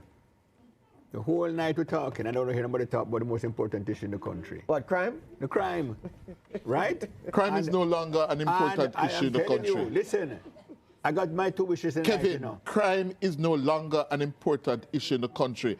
That Prime Minister, Andrew Holness, has cut crime to a point where we'd never discuss it like we have in the last 50 years of electioneering. It is still an issue. The people, listen, we're still at 24. How is it an issue, Kevin? It is being successfully managed. We're still one of the top 20. What you should say, he failed to campaign on it. Well, that too. But we're still one of the top 20 murder countries in the world. There's still time to go down. You feel safer, me feel safer. Do I feel as safe as I would want to be? Safer. No, you shouldn't speak for Desmond. Desmond, do you feel safer? Crime is still at significant Him ask if you feel safer. In it can't Jamaica. go down more, Desmond. It can't go down ask if you feel safer. Answer. Significant problem in Jamaica. Answer the question. Do you feel safer? Safer, but not as safe as we want. It can still go down more. Listen. And I'm very glad the JP wants to Commissioner Blake can continue. Desmond, do you feel safer? Driving it down. Desmond, do you feel safer? Allow me to. You don't want me to answer. Answer no? I said. Answer. I said. Crime is still a big problem in Jamaica. Do you feel safer? You feel safer than a year ago, boss? If I feel safer than... Yes. Yeah. You can't answer. No. Suel, do you feel safer? No. Do you feel safer? Yes, to an extent. Do you feel as safe as you want to be? No. You can go down more? Yes. So I want to go and now Saeed live in England for a year. It is no longer an issue. That's wrong. You can't ask Saeed. Saeed live in England for a year. Did they mug you in London? Oh, not at all. Okay. Sandra, do you feel safer? Yes, but good. There can be improvement. More but I do very feel well. safer, yeah. Yes. All right, I can live with that. We need to take a break. We need to take a break and come right back. Jamaicans are always going to say they want more. Said is very well paid. If you ask me, say you can be paid more. We must be fair, man. There you go. We have to be fair. Let's go to the break, and when we come back, hopefully the Prime Minister will be ready for all the country. You are treated. Break time, Desmond. Break time.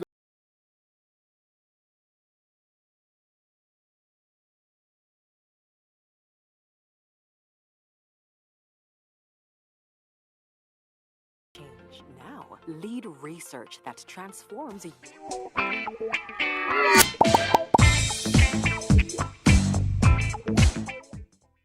Diabetes is high glucose level in the bloodstream.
Cook it up and make we steam it. Fresh, so me need it. Tilapia a real fish.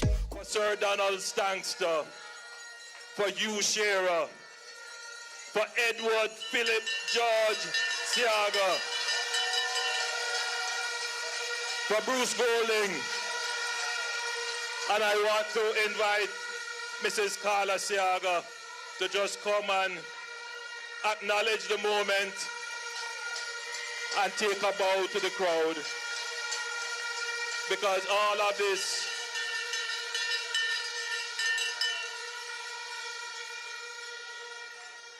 Mr. Siaga still has, well, he must be happy. So, Desmond, just, you are only allowed to hold the bell temporarily. Do not ring it.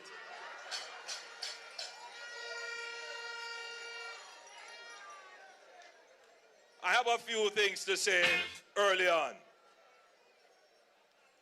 Firstly, let me thank the thousands of Jamaicans who prayed for me personally and who prayed for the government and the country.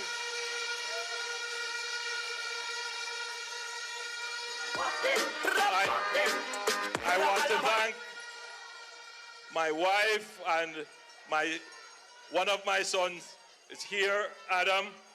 Come on, guy.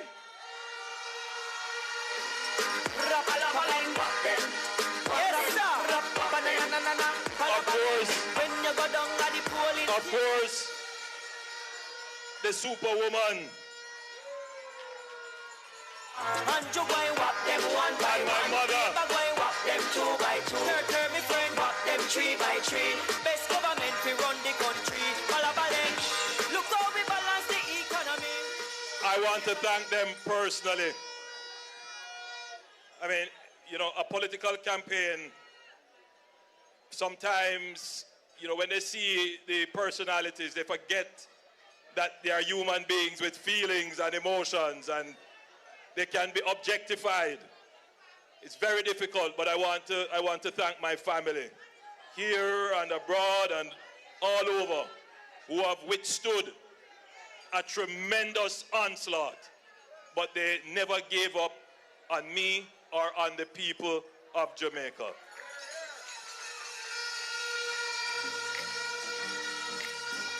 I want to thank the political team. I think we have the best political team in the Caribbean.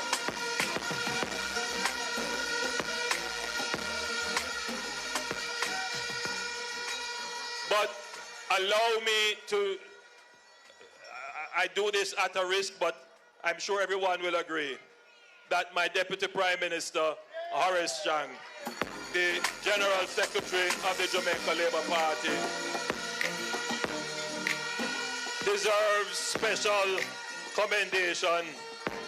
You know, there's a special bond that has to be between the leader and the General Secretary of a political party. And Horace and I have been working for the greater part of 30 years together. We have been very good friends and very good professional associates. We have a mind share, and we are both very much committed to Jamaica, like everyone in the team.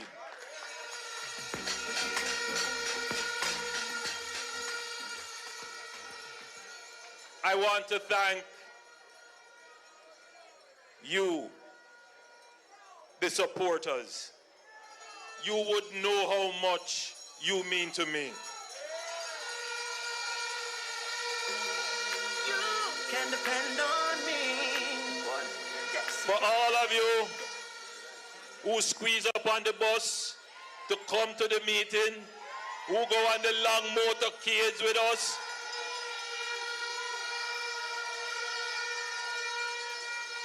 for all of you who take on the PMP them when you hear them with the lies. I'm in your corner, anytime the trouble is on. I'm in your corner, friend. I'm in your corner. But for all of you who have stood up and chosen Jamaica, I say thanks to you, the supporters of the party. You make us stronger, and we stand here on your shoulders. I thank you, God bless you, and I love you.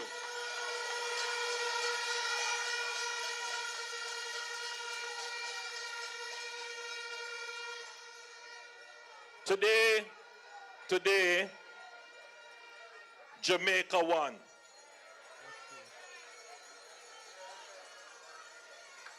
Jamaica won this election.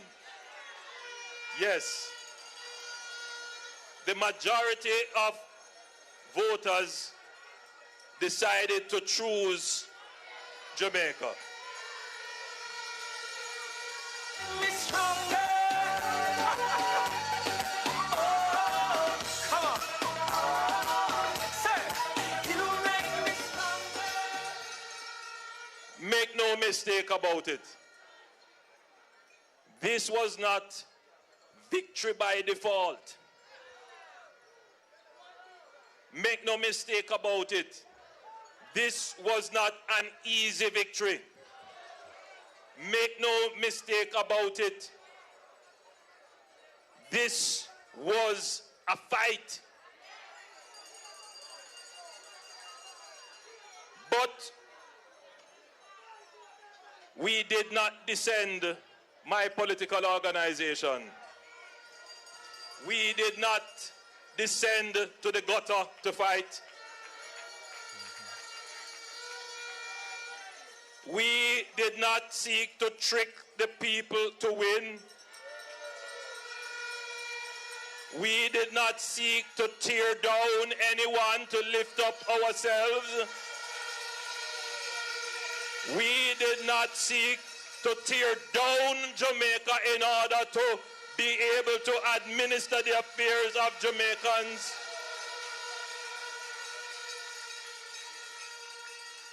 We ran a clean, disciplined, focused, well-organized campaign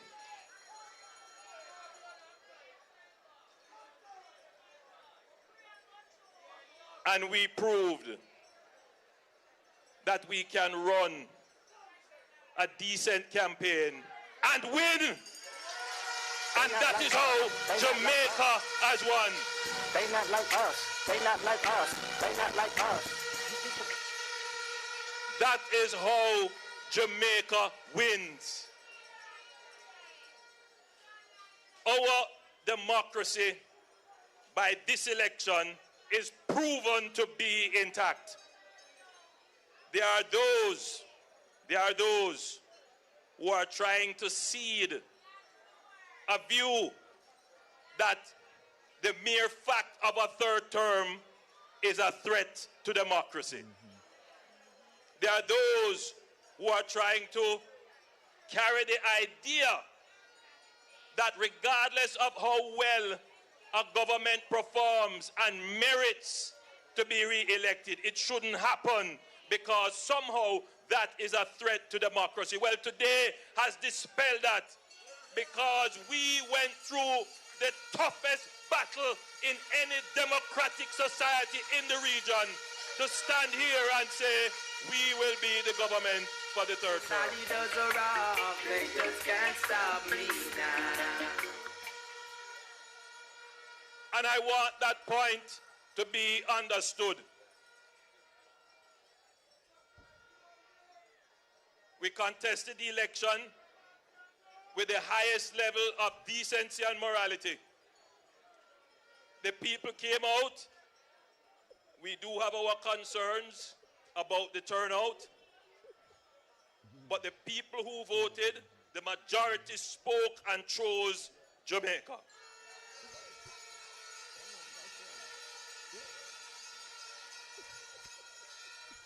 So I am satisfied that our democracy is strong.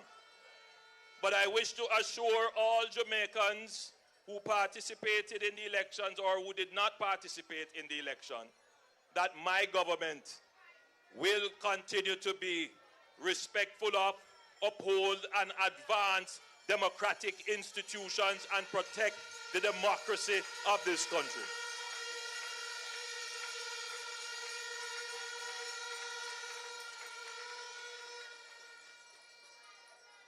There are some things that should be said.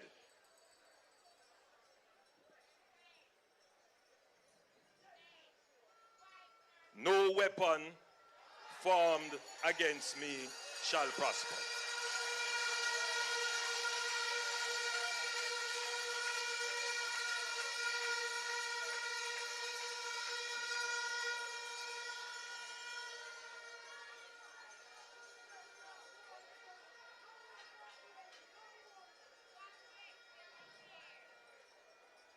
Jamaica is at a special place today.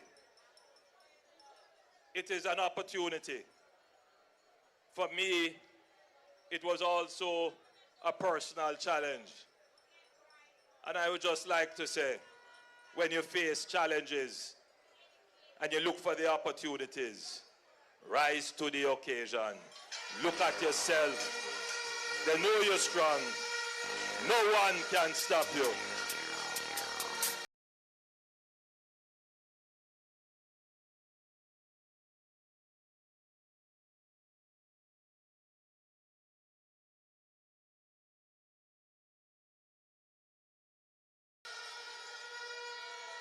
And after all the attacks, the lies, the rumors, the innuendos, I am still solid as a rock. They just can't stop me now. Keep a good man down. Always keep a smile when they want me to frown. But I'm so solid as a rock. They just can't stop me now. Now, in the third term, as in the first and the second, we must guard against arrogance. We must develop an even keener ears to listen to the people. we must be focused on addressing the needs of the people.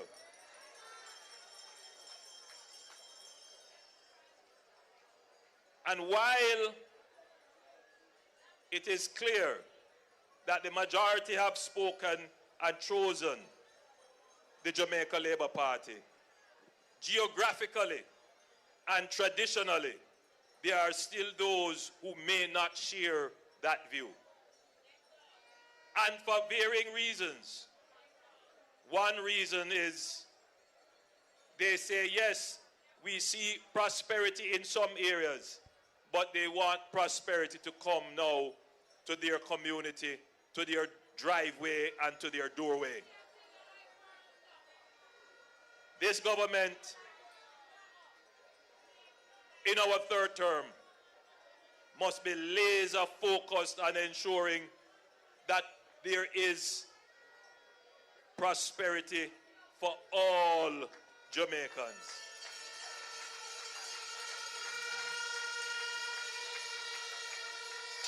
And just to be clear,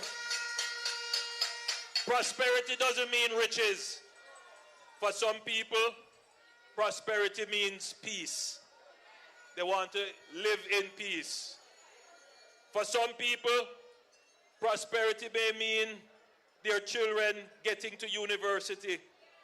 For some people, prosperity is a car. For others, it is a house. But for most people, it is the road fixed in their community and water in their pipes.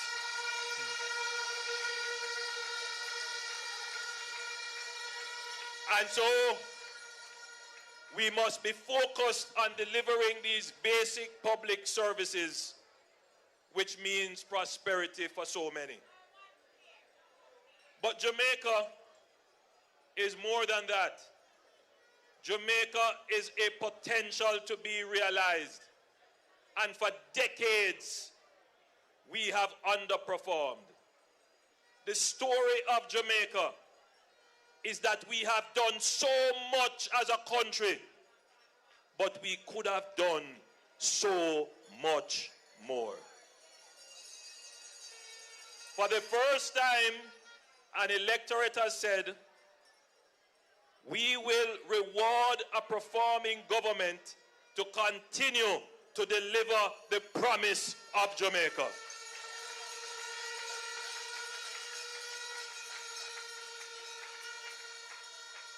The promise of cutting murders and crime and bringing Jamaica finally to peace, the peace which we had 60 years ago. We can have peace in our country.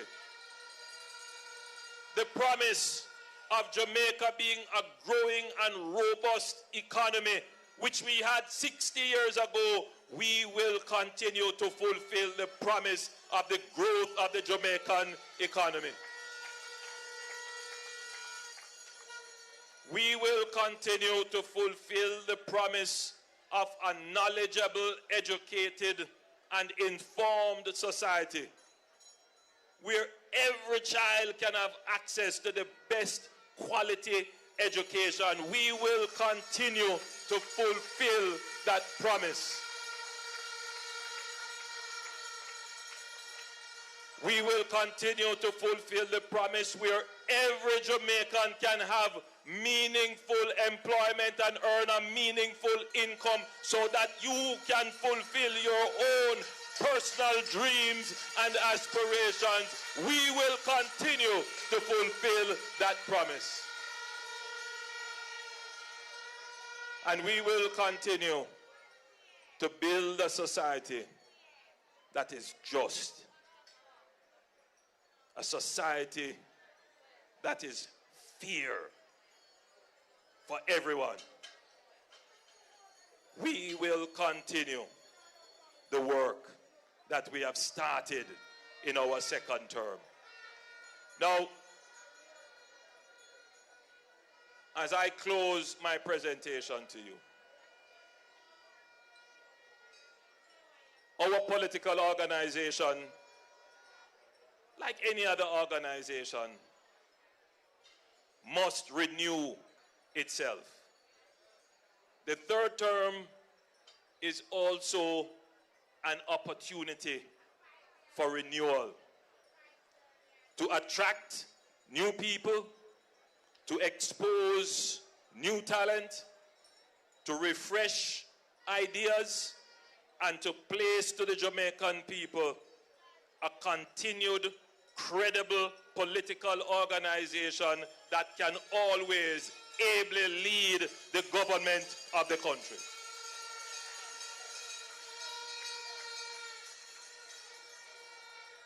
So we will not be laying back comfortable in victory. No. We will be rebuilding, refreshing, renewing, and preparing to be a credible alternative to the opposition for the fourth term of a Jamaica Labour Party government. Yes, I just the blessing. I just the blessing. Father God blessing. So labor rights,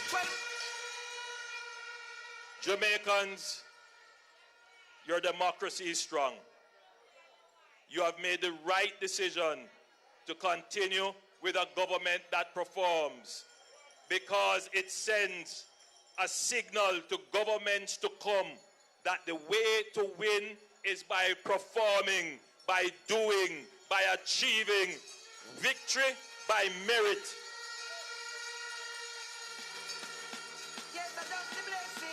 Third, in our second term, we created a momentum. We are on the right path, heading in the right direction with the right trajectory. That should not be broken, and the Jamaican people share that view. And therefore, we will continue to use the momentum to accelerate the development of our country and to ensure that you can get the benefits and the aspirations that you have all wished for. And fourth, we commit to being a responsible, caring, and fair government. That is my commitment and the commitment of my team to you. We will be the political party to move Jamaica from poverty to prosperity.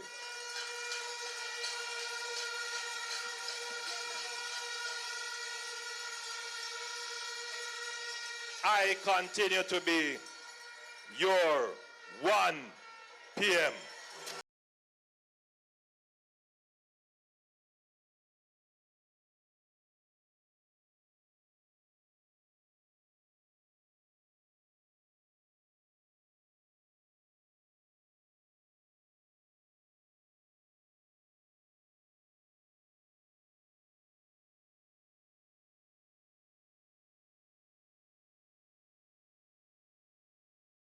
The Prime Minister with that speech bookending a day that began at at midnight. The election day started at midnight. The polls opened at 7 a.m. sharp in most places, perhaps in all places, and a day characterized by slow voting in some places. But at the end of the day, the JLP 34, the PNP 29. That's the tail of the tape. That's what history will record for this election, notwithstanding, of course, the magisterial recounts in certain seats that will follow this preliminary declaration of the result. I just go quickly around the panel. We have less than 3 minutes to wrap the broadcast, so I'll start with and the we lady. have the broadcast, we have a special production. That's the end, that's to take us out, so don't trouble that yet. Just 3 minutes to get comments, starting with the lady, Dr. Nadine Spence.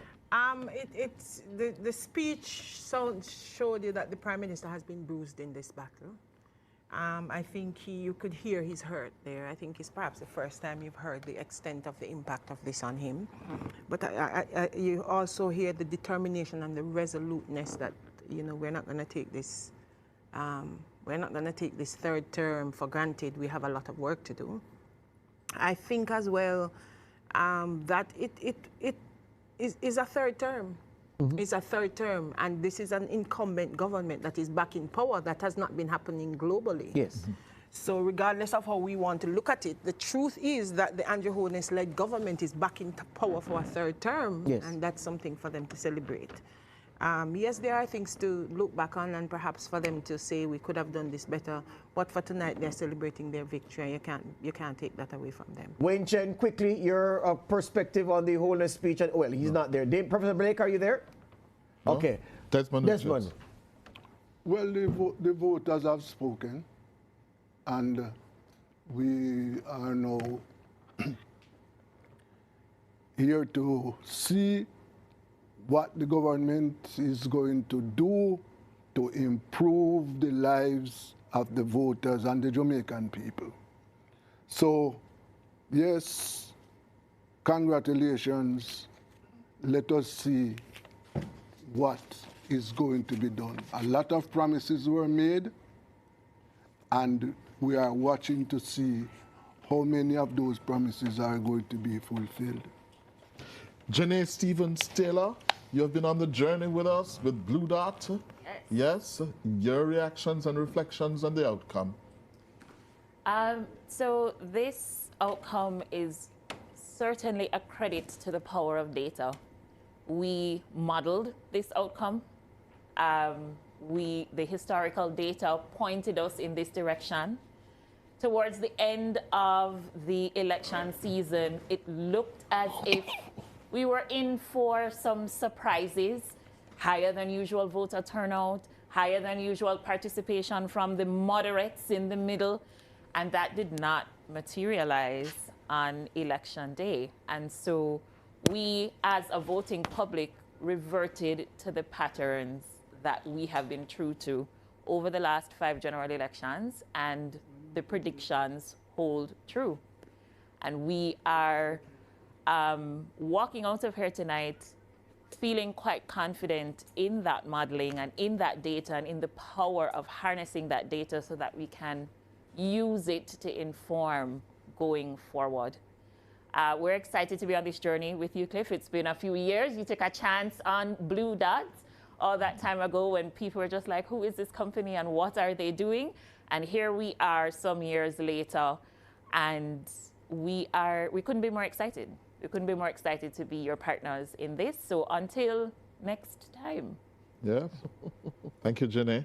Thank you on behalf of the nationwide team. Yes. Well, I want to say thanks to all the team here at Revo TV, nationwide, and of course, Blue Dot, our panelists.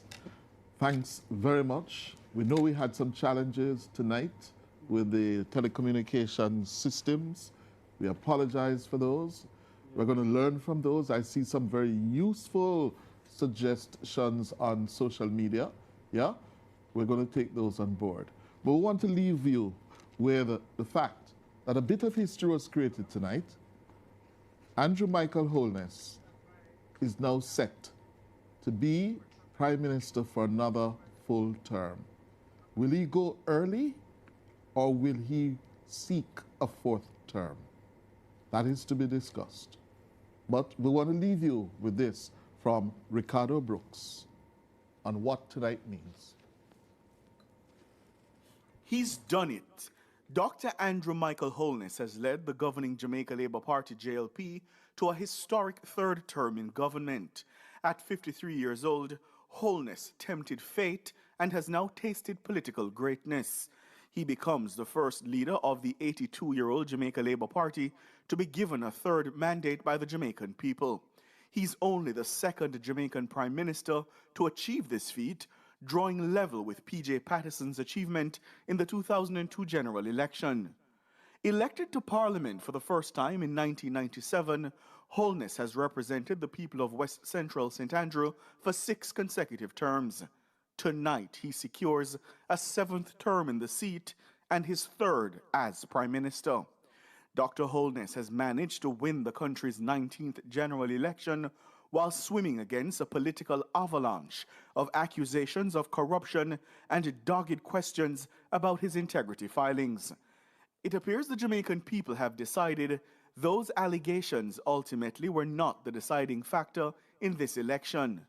Despite the relentless onslaught from his main political rivals in the PNP, a confident Holness kept on message throughout the campaign by touting his government's achievements over the last 9 years.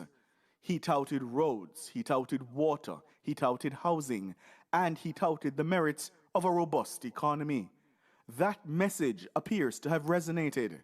With this, his third mandate, Holness may have proven himself one of the most resilient political leaders in the country's history. In fact, he joins a select club of incumbents across the Caribbean region to survive the anti-incumbent wave that toppled several of his fellow leaders. In this election, Dr. Holness presented a simple choice to the Jamaican people: performance or promises. The Prime Minister and his governing Jamaica Labour Party also asked the voters to choose Jamaica.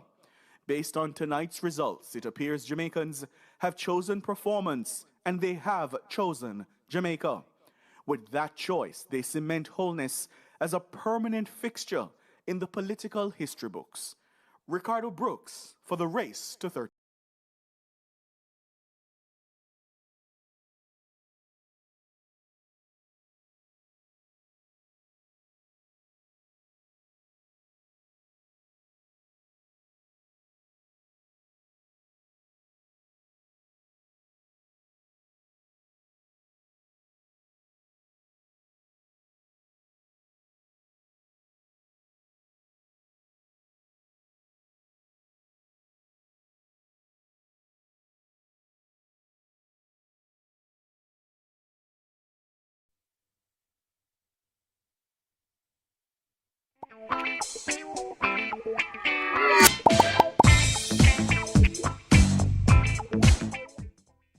Cook it up and make we steam it. Fresh so me need it, tilapia a real fish. Cook it up and make we roast it. Farm fresh so me need it, tilapia a real fish. Grow smart at the best part.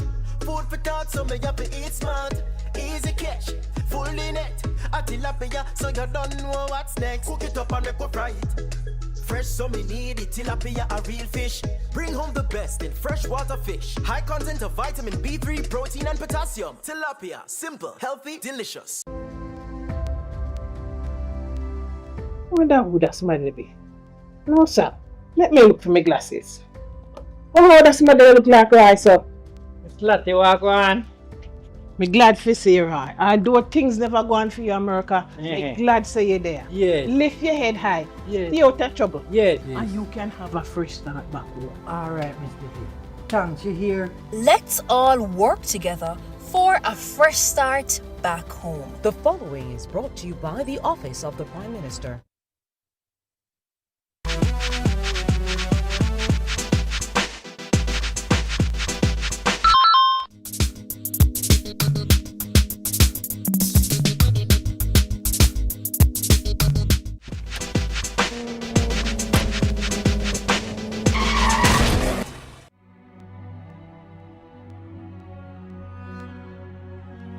Give yourself a fighting chance. Wear an approved helmet. A message from the Road Safety Unit in the Ministry of Transport and Mining.